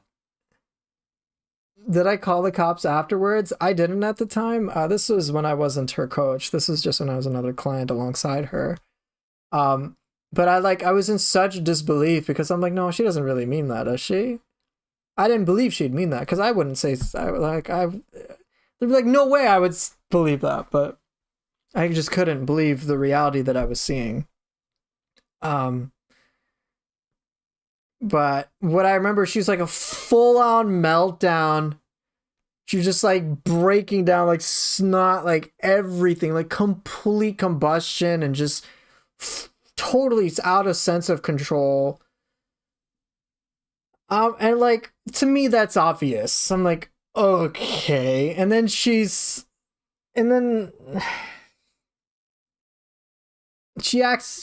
like it fits the stereotypical like, okay, I think she's crazy type of thing. Or that other woman I've talked about who is like, hey, why won't my husband talk to me? And I'm like, she's like, I am irreplaceable. This guy I'm having an affair on him with does talk to me. I'm like, wait, you're cheating on him and you're complaining that your husband doesn't want to talk to you? Are we doing therapy for pooper here? Maybe, maybe. Yes, YouTube giving me therapy. How very effective. No, I'm just explaining what the difference between that story that we are reading on the divorce subreddit versus my own personal experiences of women that I consider to actually be entitled. I mean, so back with this other woman, think about the audacity for her to think she is entitled to her husband opening up to her as she is actively cheating on him. A full-on relationship with somebody else. And she's like, God, my husband won't talk to me, but I'm dating somebody else, and he thinks I'm amazing, so why doesn't my husband think I'm amazing? And I'm like, oh my God. It just doesn't make fucking sense when you scratch the surface, unless you are stuck in denial, which she very much was. She would accuse people of the very things that she was guilty of. I've seen this from so many people. For the women that I know that are entitled to, there's usually certain things that certain tells. Projection, displacement. So if you're not familiar with what those terms are, let me get them out. Projection psychology and displacement psychology.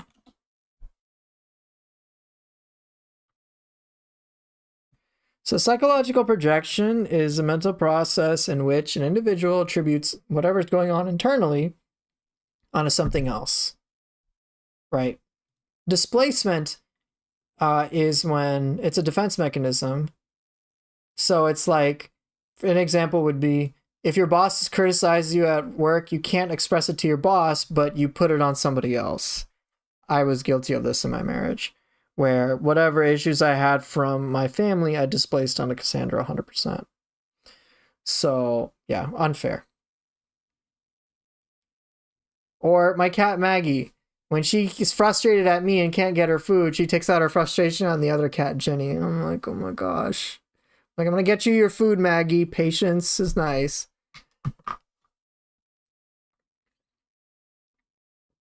Or, classic example, maybe you're familiar with, you have a bad day at work, or you're angry and you like take it out on a pillow, which isn't very healthy in either way. But projection or displacements, these are coping mechanisms in some way. Displacement is more of like projection. People can project all the time, but it doesn't necessarily have to be harmful. But it's not necessary. It's just, hey, whatever's happening internally, we can generalize it externally. So when it comes to that, like, I've known people who will preach everything under the sun about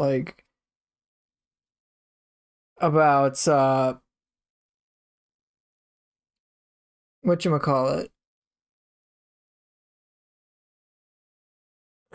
guilt tripping, right? I've had someone, avoiding accountability in general, and they're like, oh, they all need to take accountability. And like, if you can kind of tell, like, that's all they do. They tell other people to take accountability, but they don't practice it themselves. Falls into this. Because you would think, hey, if someone is so big onto encouraging other people to take accountability, that they'd actually do it themselves, right? And then it's like, wait, no. They don't do this? Oh, they're hypocrites. Oh, okay.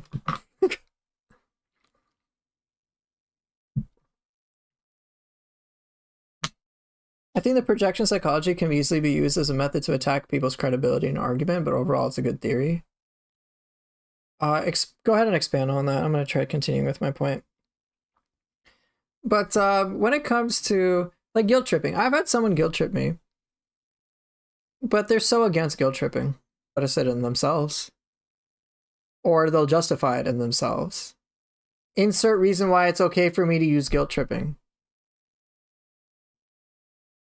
I'm like, yeah, what the fuck? Like, okay.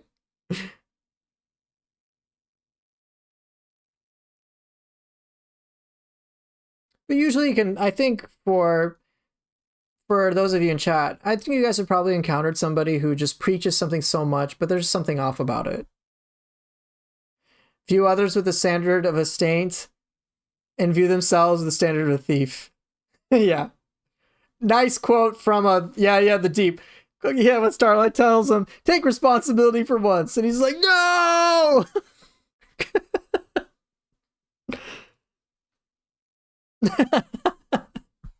Yeah.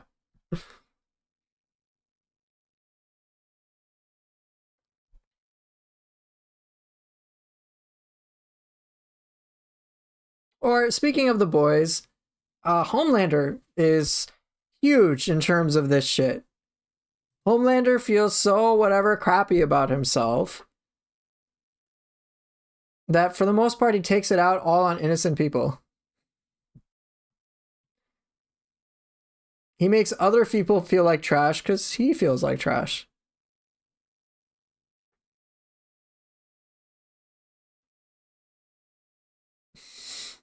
Like it's textbook character. Like that's Homelander. I don't think anybody feels. I think people are for if people were. I was sympathetic to Homelander when, and this is I need to caveat this when he basically took revenge on like people that Vought directly. I'm like, yeah, I don't really care about the Vought people. Oh, they like experimented on him. These particular people experimented on him when he was a kid. I'm like, yeah, they can all die. I don't really care. I'm like, I get it, Homelander. You wanted revenge on these people. Fine. I'm like, they tortured you as a kid. Okay. Sure, maybe not killing them is the best thing, but I don't like. I'm like a bunch of people who just tortured and punished a kid for being a kid. Whatever. Like they. But then obviously 99% of the things that Homelander did, I'm like, bro, you fucked up. You need to stop this shit. He like beats his own son. He's like, look at what you made me do. I'm like, you did that yourself.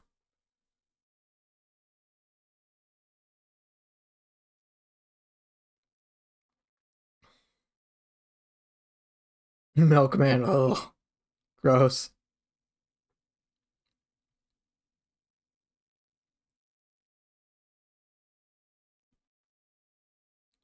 But yeah, so for my female clients, there are pretty obvious tells that if I just scratch the surface, I can usually tell, oh, there is more of a problem with them than I previously realized. So that woman on the divorce subreddit, I did not get that inclination from. She was feeling hurt and she was going to take an action accordingly. She wasn't name calling him per se, but there is just she was like, hey, I just need help to figure out how to get a divorce and I'm scared about these things. I want support in my position. It's not necessarily like if I go divorce men, it's very like on average it's very different. Let's see if I can find anything.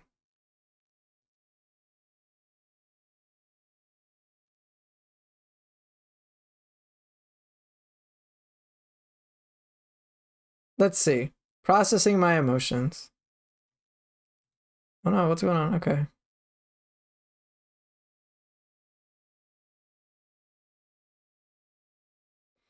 Let's read this story. So I admittedly have bias against men, just based on experiences. So let's see. Am I off the mark? Let's find out.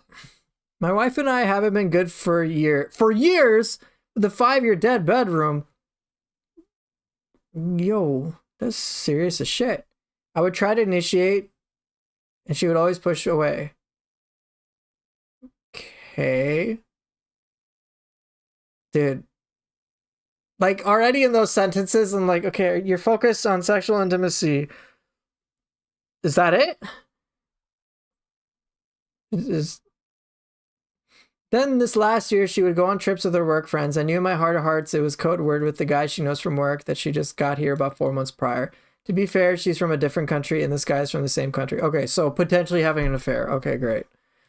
I enjoy the time I could spend with our daughter and we drew close to each other during this time frame. It was actually comforting, not her being there, as she was always grumpy, nagging, getting frustrated at the both of us.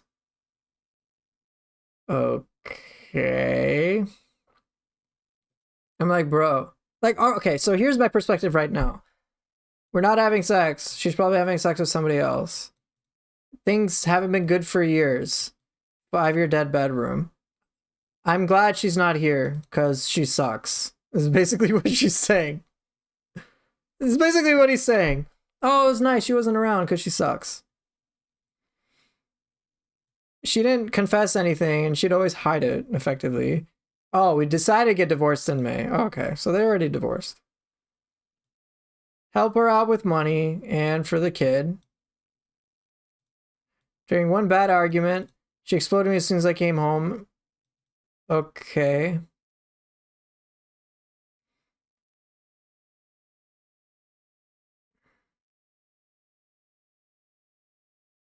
Okay, so something for the daughter.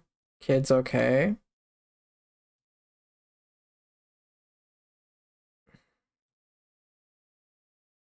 Okay, so she's upset at you. So what's the point of this?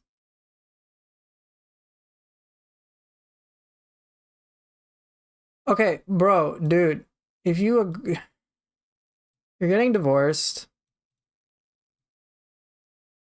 your heart's broken that she's with somebody else. She wants to obviously leave you too.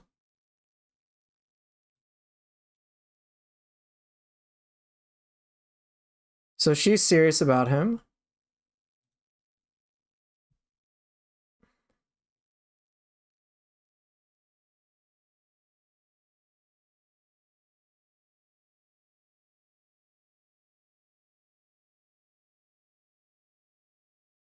Okay.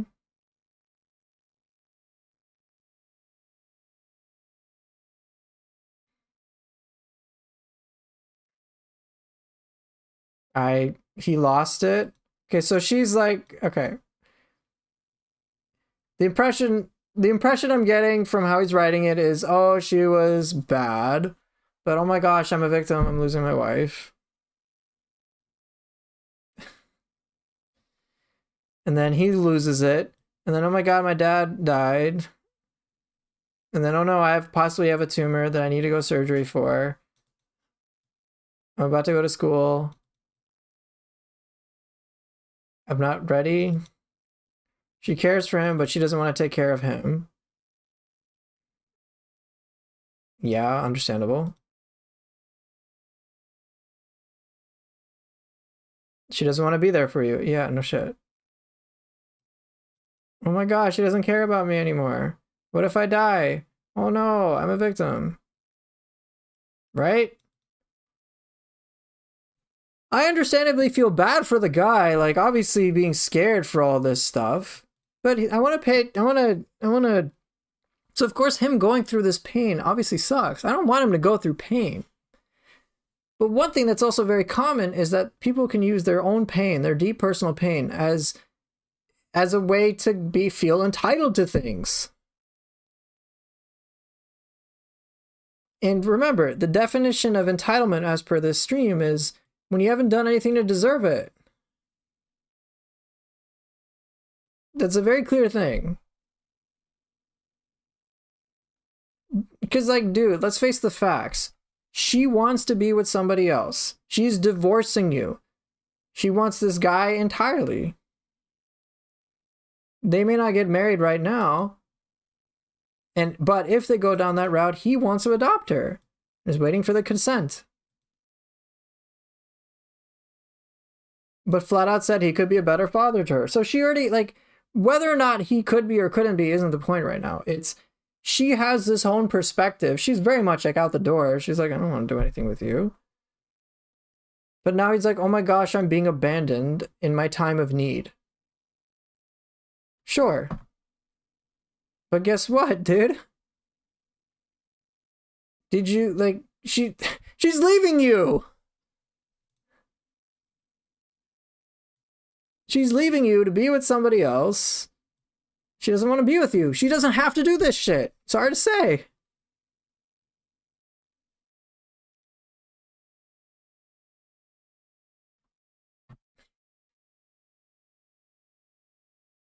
And then he's like, I'm posting this. I don't have too many friends. I don't have people.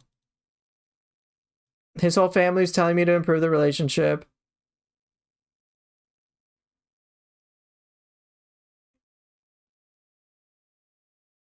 So I just sent someone, like, your whole family's saying, dude, improve the relationship. And he's like, oh, well, I tried, but she never did anything. I'm like, okay, so did you keep trying? Anyway, trying to figure out what's going on? Based on how he's written this post, to me, the fundamental answer is he didn't really improve the relationship.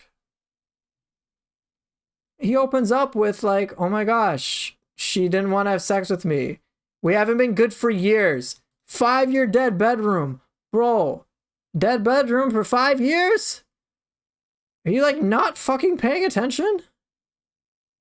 You're just not paying attention to shit? 5 years, dude? I haven't even been divorced for 4 years. Holy fuck.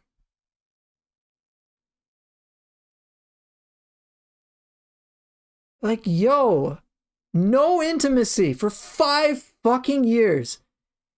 To me, like,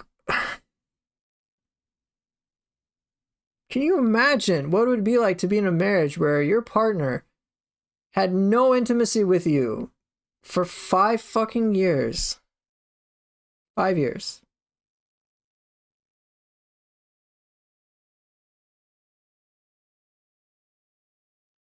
Like, that's, to me, that's already a red flag.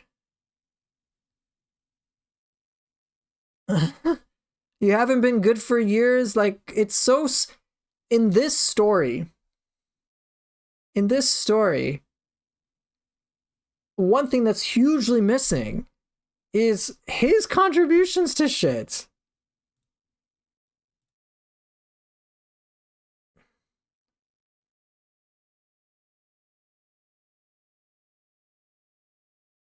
I'm like, yo, what you like? Yo, 5 years? And to me, he's like, I would try to initiate, she'd always push away. I'm like, yeah, do you know why she doesn't want to, why she doesn't want to be with it? No, it's not just because, oh, she's seeing somebody else. There's something bigger. The bigger thing is, why isn't she interested in you?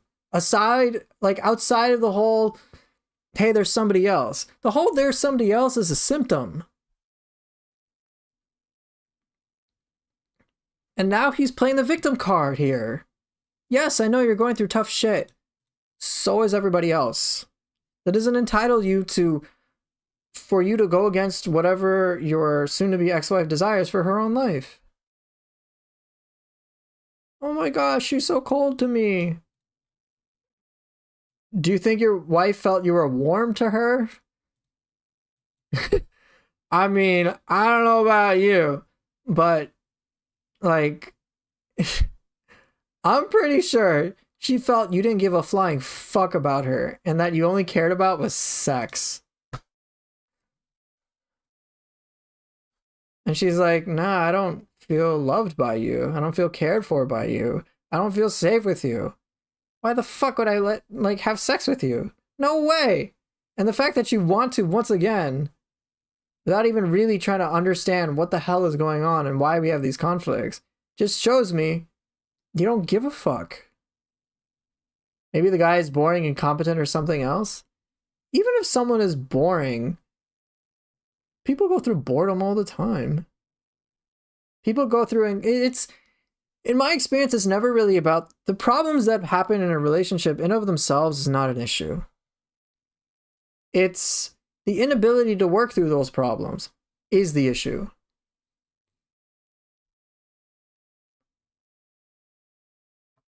Like, plenty of people go through death and health scares in relationships.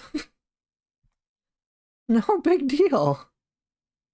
It's painful thing, but the couples are stuck together. They stick together. It feels right to stand side by side with one another.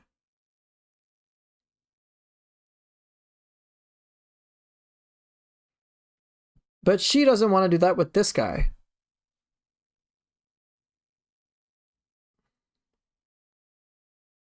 But for me, if I sense certain things are missing or just do not add up, I'm more likely to add in additional context.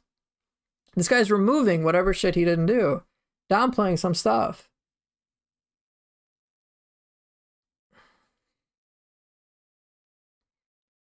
I mean, he agreed to get divorced. So yeah, if he's agreeing to get divorced, understandably so, certain consequences are going to happen. I mean, when Cass divorced me, she wasn't broken up about me per se. She's like, oh my god, I should divorce my husband. I regret it so much, and I feel so sad now that I'm gonna be single or something. She's like, nah, this is the choice I made. I'm not gonna complain about it. She was fine, and even when she was going through her own hardships, never once was she like, yeah, I want to get back with him. She's like, nah, I would rather be away from him and deal with whatever I'm dealing with than go back to that marriage. I'm like, yeah, it makes sense.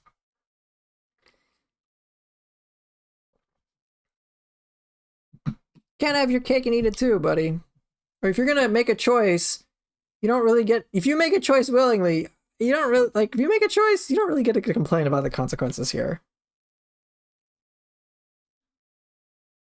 Unless this isn't really what you want, and what you want is something else. In that case, go for that something else. But you make a choice, accept what comes from that choice too.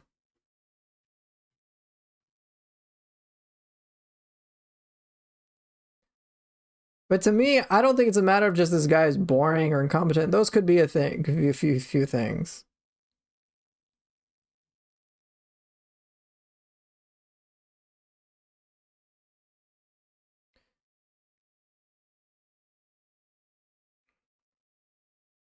To me, anyway, to me, it's just like, bro, you haven't been good for years.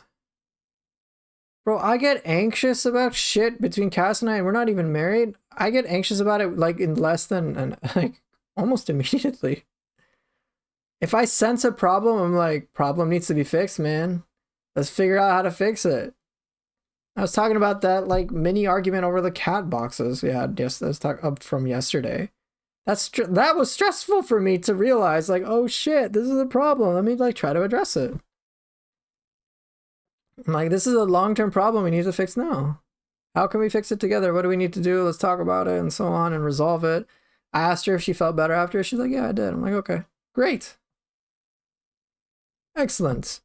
And now it's time for me to demonstrate new behavior to make things better for the future. I'm focused on solving problems.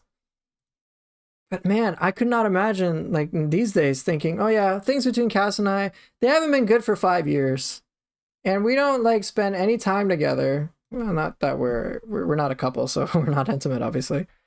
So, yeah, we haven't been on good terms for the last 5 years. Yeah, it hasn't been good between us for half a decade. Like, the absurdity of thinking, like, oh my gosh. Oh no, everything is going out of crazy. It hasn't been good for 5 years, and now the chickens are coming home to roost. Oh no. I'm like, bruh, things were dead between you for at least 5 years. Like, come the fuck on. Of course she's gonna, like, want to leave.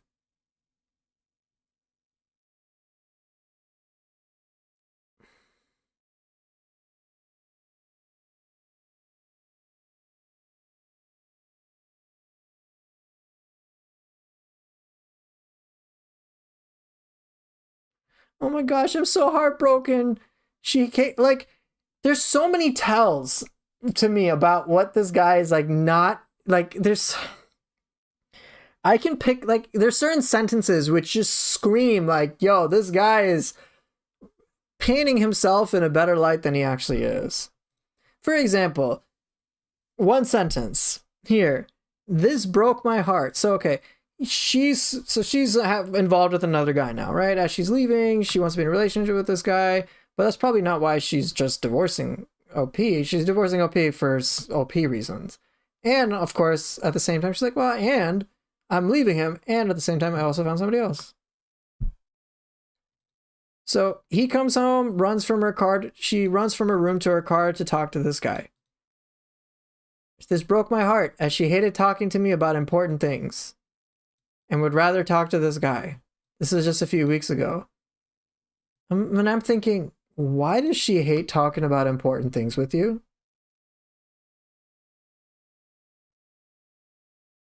Like, why? Why? Like, why? What's your, and the for me, the actual answer as to why is not as important as to what he thinks the answer is. Is his answer going to be, oh, it's because her problem, or maybe it's something to do with how I handle talking about important things with her? That difference tells me everything I need to know. If Cass doesn't like talking to me about important things, I'm like, well, let me see. Did I do something to fucking warrant this? Either am I doing it in the present or have I done it before? That's my instinct. Because I'm like, yo, if I'm doing something to fuck it up, I need to change that shit. I'm focused on taking accountability. Now, sometimes Cass may not want to talk to me about things for reasons unrelated to me. But even then, I'm trying to focus on, hey, like, what can I do to make it better, you know? And surprise, surprise, with that nonstop dedication, and it's just a part of who I am. So it's like pretty much fucking autopilot, like I said, on instinct. Of course she's gonna feel comfortable talking to me about things. I mean, that's why yesterday we could talk about like some years long baggage of me being very dismissive to her. And then she feels better, and then we just like hang out.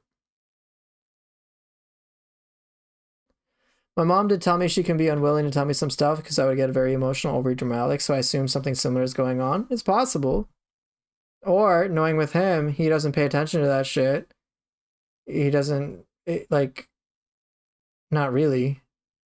He's probably so self-focused, and he just tries to have sex with her to make things get better. It's possible. I don't know if it's the case.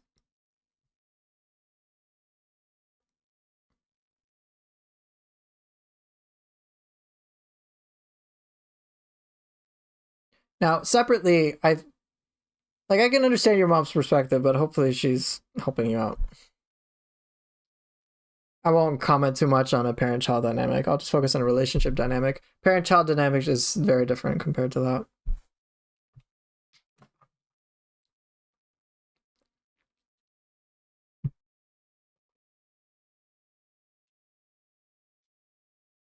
Also, another tell. Dad being your rock, I'm like, dude, you should be your own rock.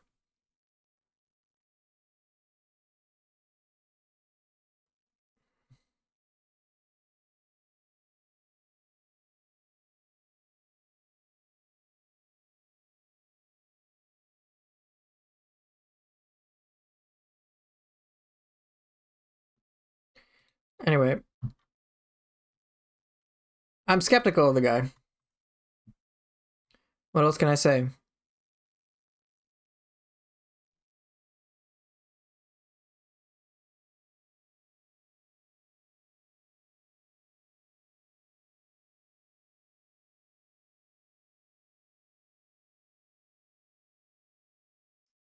All right, so here's it. I'm alone and stuck. So what's going on?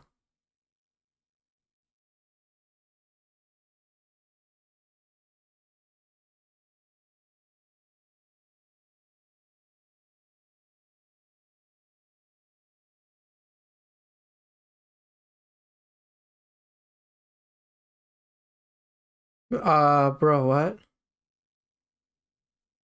Wait, hold up. Unhappily for the past 3 years, married for 4. Hey, we're not having intimacy. Yeah, I know it hurts, and I don't want to unless you work out more. Okay, weird, but interesting. She doesn't want to get help. We have 2 kids. I can't do this. She has big mood swings. Our fights often get violent. Bro, this shit needs to stop. This is bad. Cut this shit out, dude.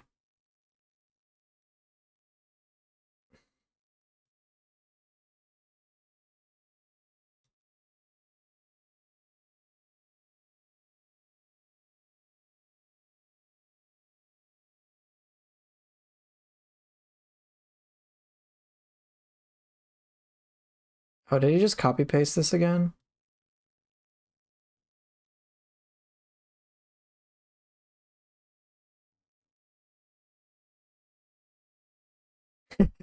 Look at this. Look at this lack of accountability right away. So and usually in this divorce men subreddit, the men are usually like overly, like in my opinion, sometimes a little, they're supporting men that shouldn't be supported.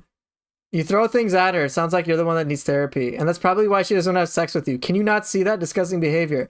Well, I didn't throw it at her. I didn't throw it at her because that makes it so much better. I don't throw things at her. I'll throw the sponge in the sink or a plastic bag on the ground. I do have therapy though. She hits me though, which obviously is bad. The dude's like, dude, he thinks... Yes, the problem is you're throwing things at her, or not at her. Yes, that's it. It's so much better if instead of throwing things at her, you threw something separately. Yes. Makes it so much better, bro. It's like, don't throw things at all. Like, what the fuck? I did never say. Yes, so good. So let's put one thing here for accountability in general. Is it a good thing that she hits me and got into stitches? No, obviously not. If I were to speak to this woman, I'd be like, don't do this shit. Like, get the fuck out. Like, you shouldn't do this stuff. Like, this isn't good. I would tell her that. I'm like, honestly, you don't want to be with her husband, like, leave. Like, get the fuck out. And get away. But no, abuse is never okay. Like, I would flat out tell her something like that. At the same time, and then not to discount her behavior at all. It's not about discounting or anything. To this guy, I'd be like, yo, don't throw things at all. Well, I just didn't throw it at her. Okay, great. You're... He's acting like it's okay. He's entitled to be able to do this. Like, get the fuck out.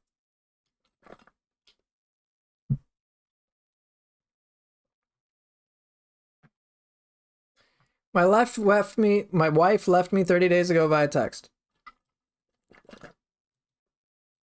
I never fought.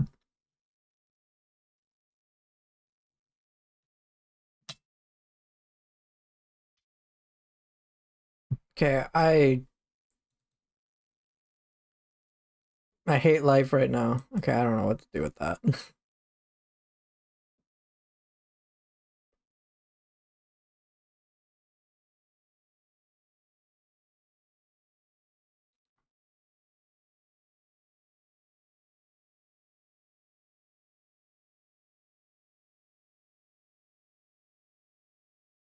Anyway.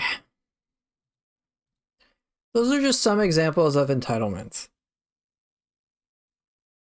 That denial will screw you over. Every fucking time. That guy was legit like, well, I don't throw things at her. It's like that client of mine, former client, who's like, well, I wasn't technically cheating. It's not as bad as if it was. I'm like, I'm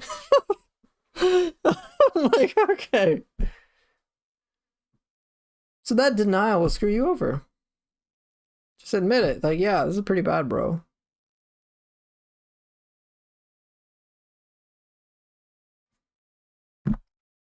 That's the shit that needs to change.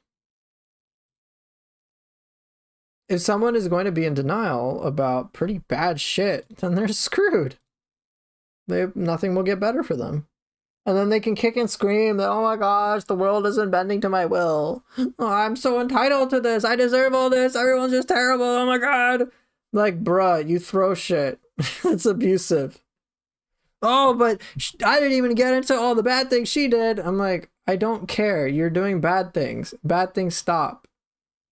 Like, if you don't want to, you don't have to be around her, but none of this is an excuse for you to do abusive things. Fucking period.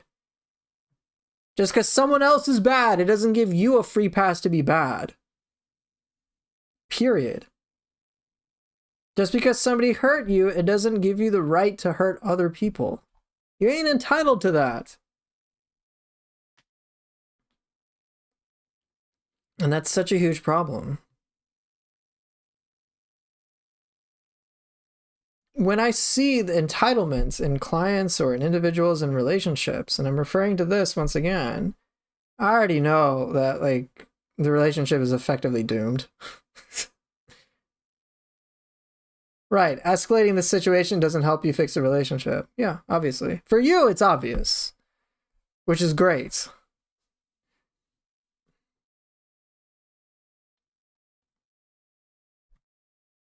And that makes a difference. When you were saying, hey, so over the years, I try to act more calmly, for I need to be a listener on many occasions. That awareness is a good thing. Being like, hey, like, yeah, I kind of got some problems. I'm trying to fix it as best as I can. And then if you are able to fix it over time, people will be very patient. I'm still surprised with how patient Cass is with me. I'm like, why are you so patient? Like, oh my God, all the shit I've done to you. She's like, yeah, well, I don't really want to focus on the past as much as just who you're trying to be. I'm like, oh, that's really generous. Oh my God.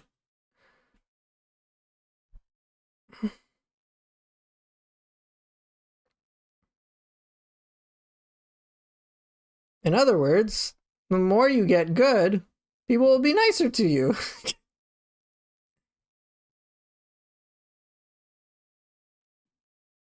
I hope I would know this if a woman gets on my nerves. I'm sure you'll figure it out. I'm like, in terms of relationship stuff, at this time, I'm not the most concerned for you, but like, I don't know you. But in general, someone who is trying to improve themselves constantly, who is trying their best and is getting and actually getting better at it, people are very, very patient. It's like, remember with the Neo 3 Alpha demo, they asked for feedback, right? We gave them a ton of feedback. And then they made changes that pretty much everybody, and for streamers like Zelot, for example, and even myself to a certain extent, when we see that our feedback is not even being considered, or there haven't been changes or anything, any growth occurring, of course we're going to get a little irritated. Like, hey man, patch this thing that's been there, or PC performance, please patch it. But if there's steady improvements that keep over time, and the product keeps growing and growing and growing, and we can just see, hey, this general direction of, oh, it's just getting better over time, we stop worrying because we're like, well, it's just gonna get better, isn't it? So I don't need to like be so zoned in and anxious anymore. I was like, yeah, it's getting better. Okay, cool. Well, when it will become super amazing, I don't know exactly, but it's not really a concern of if it'll be amazing. It's just like, I'll just wait and see, and it'll happen at some point.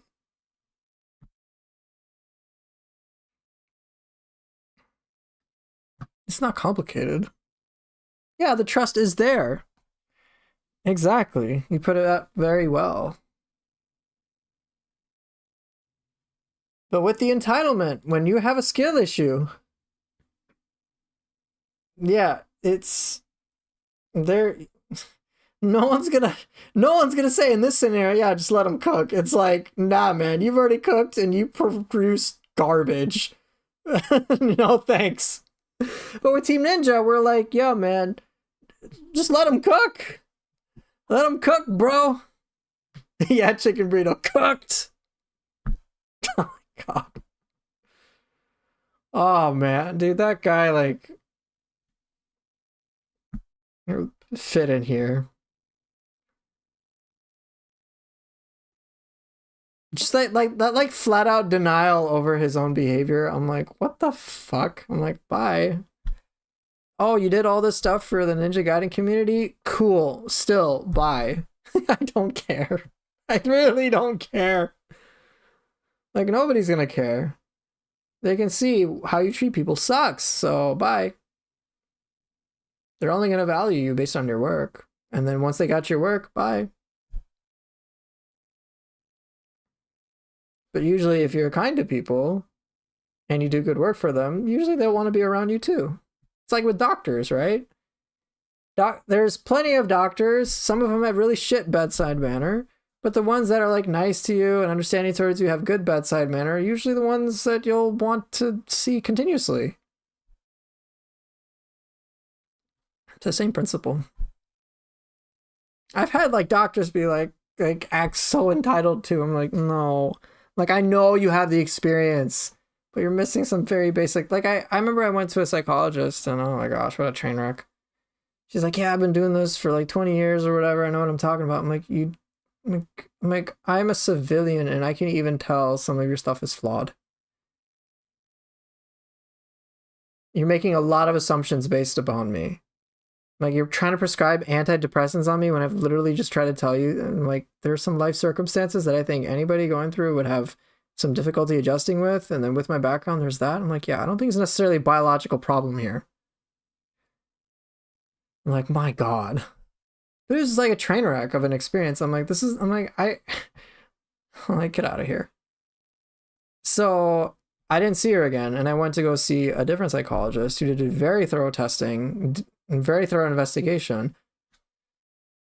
and asked me, like, it was an experience where I'm like, okay, I get to express everything that's going on without me. Once they understand that, then they can make some conclusions. And then he's like, yeah, I don't think you have this, this, or this, but I do think you have this, and here's why. I was like, oh yeah, I can see that. Yep, makes sense. PTSD. Yeah, that makes sense. I totally agree with that diagnosis. And then I asked about like my ADD symptoms.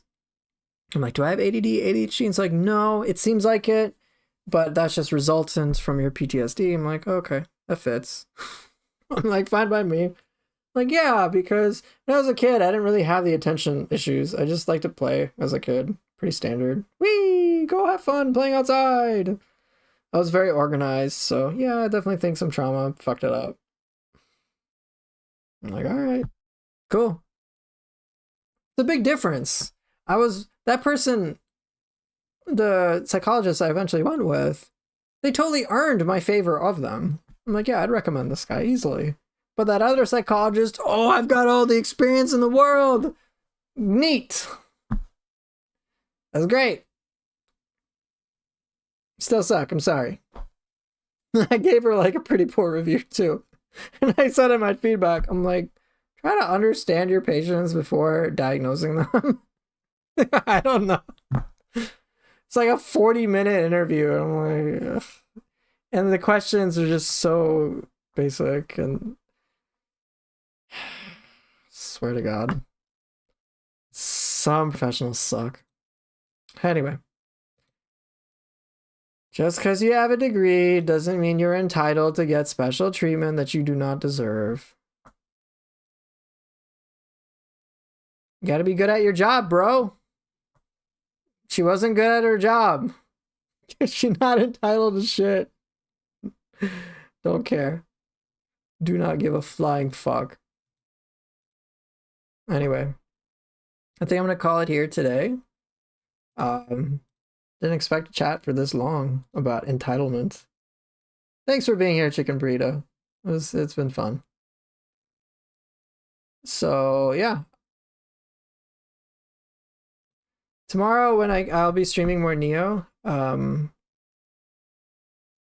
kind of getting bored, to be honest, because I don't know what else to do. Like, it's just DLC stuff, and I got I'll probably just play a little bit, but yeah, I gotta figure out some creative things to, in anticipation of the 19th. The DLC comes out in 11 days. That'll be nice. Yeah, 11 whole days. Now, what I hope, oh, this would be so great. I hope I can play the DLC a little bit sooner than the release dates. I really hope so, please. Let me get content creator privilege.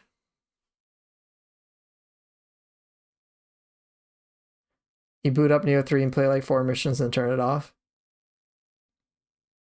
You know what, Oni Ryu? This is why I'm going to stop streaming for today.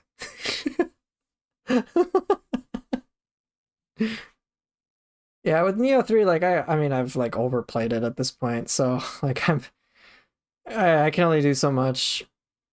I've just been trying different Guardian Spirit combinations, I guess, different weapon combinations, and yeah, sure, there's some things I'm not the most woohoo for certain weapons, and there's certain weapon play I could improve, like Switchglaive, for example.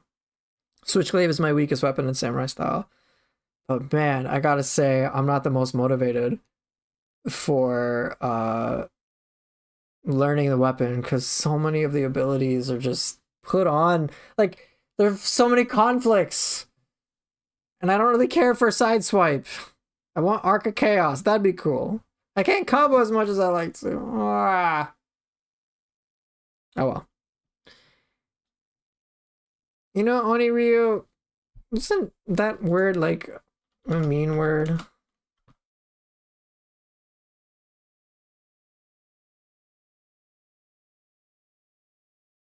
Yeah, it's a mean word.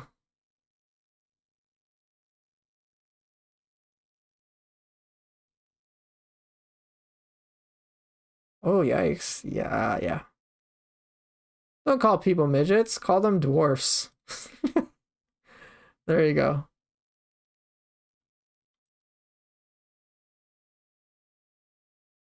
It's considered a slur, huh? Didn't realize that. Oh, my bad, a tiny person broke in. I'd rather have. Very well. Yeah, DLC can't come fast enough. Yeah, I kind of need it now. I've run dry. Call them dwarfs. Little people, I think, is the acceptable term. Dwarf is fine. I mean, when I think of dwarf, I think of Gimli. I think of Gimli from Lord of the Rings. Yeah.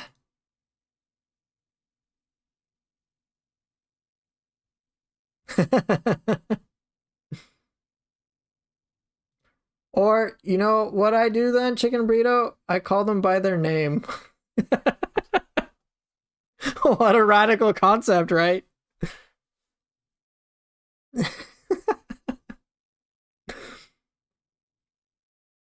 Anyway, time for me to dip out. Oh, yes. Thank you all so much for watching. It's a case by case belief. Oh, people get triggered by dwarf. I guess I need to learn more then. All right, well, I'm gonna dip out. Thank you all so much for watching. It's good to have you guys here, and always appreciate the company. And I'll hopefully see you guys next time. Take care and bye.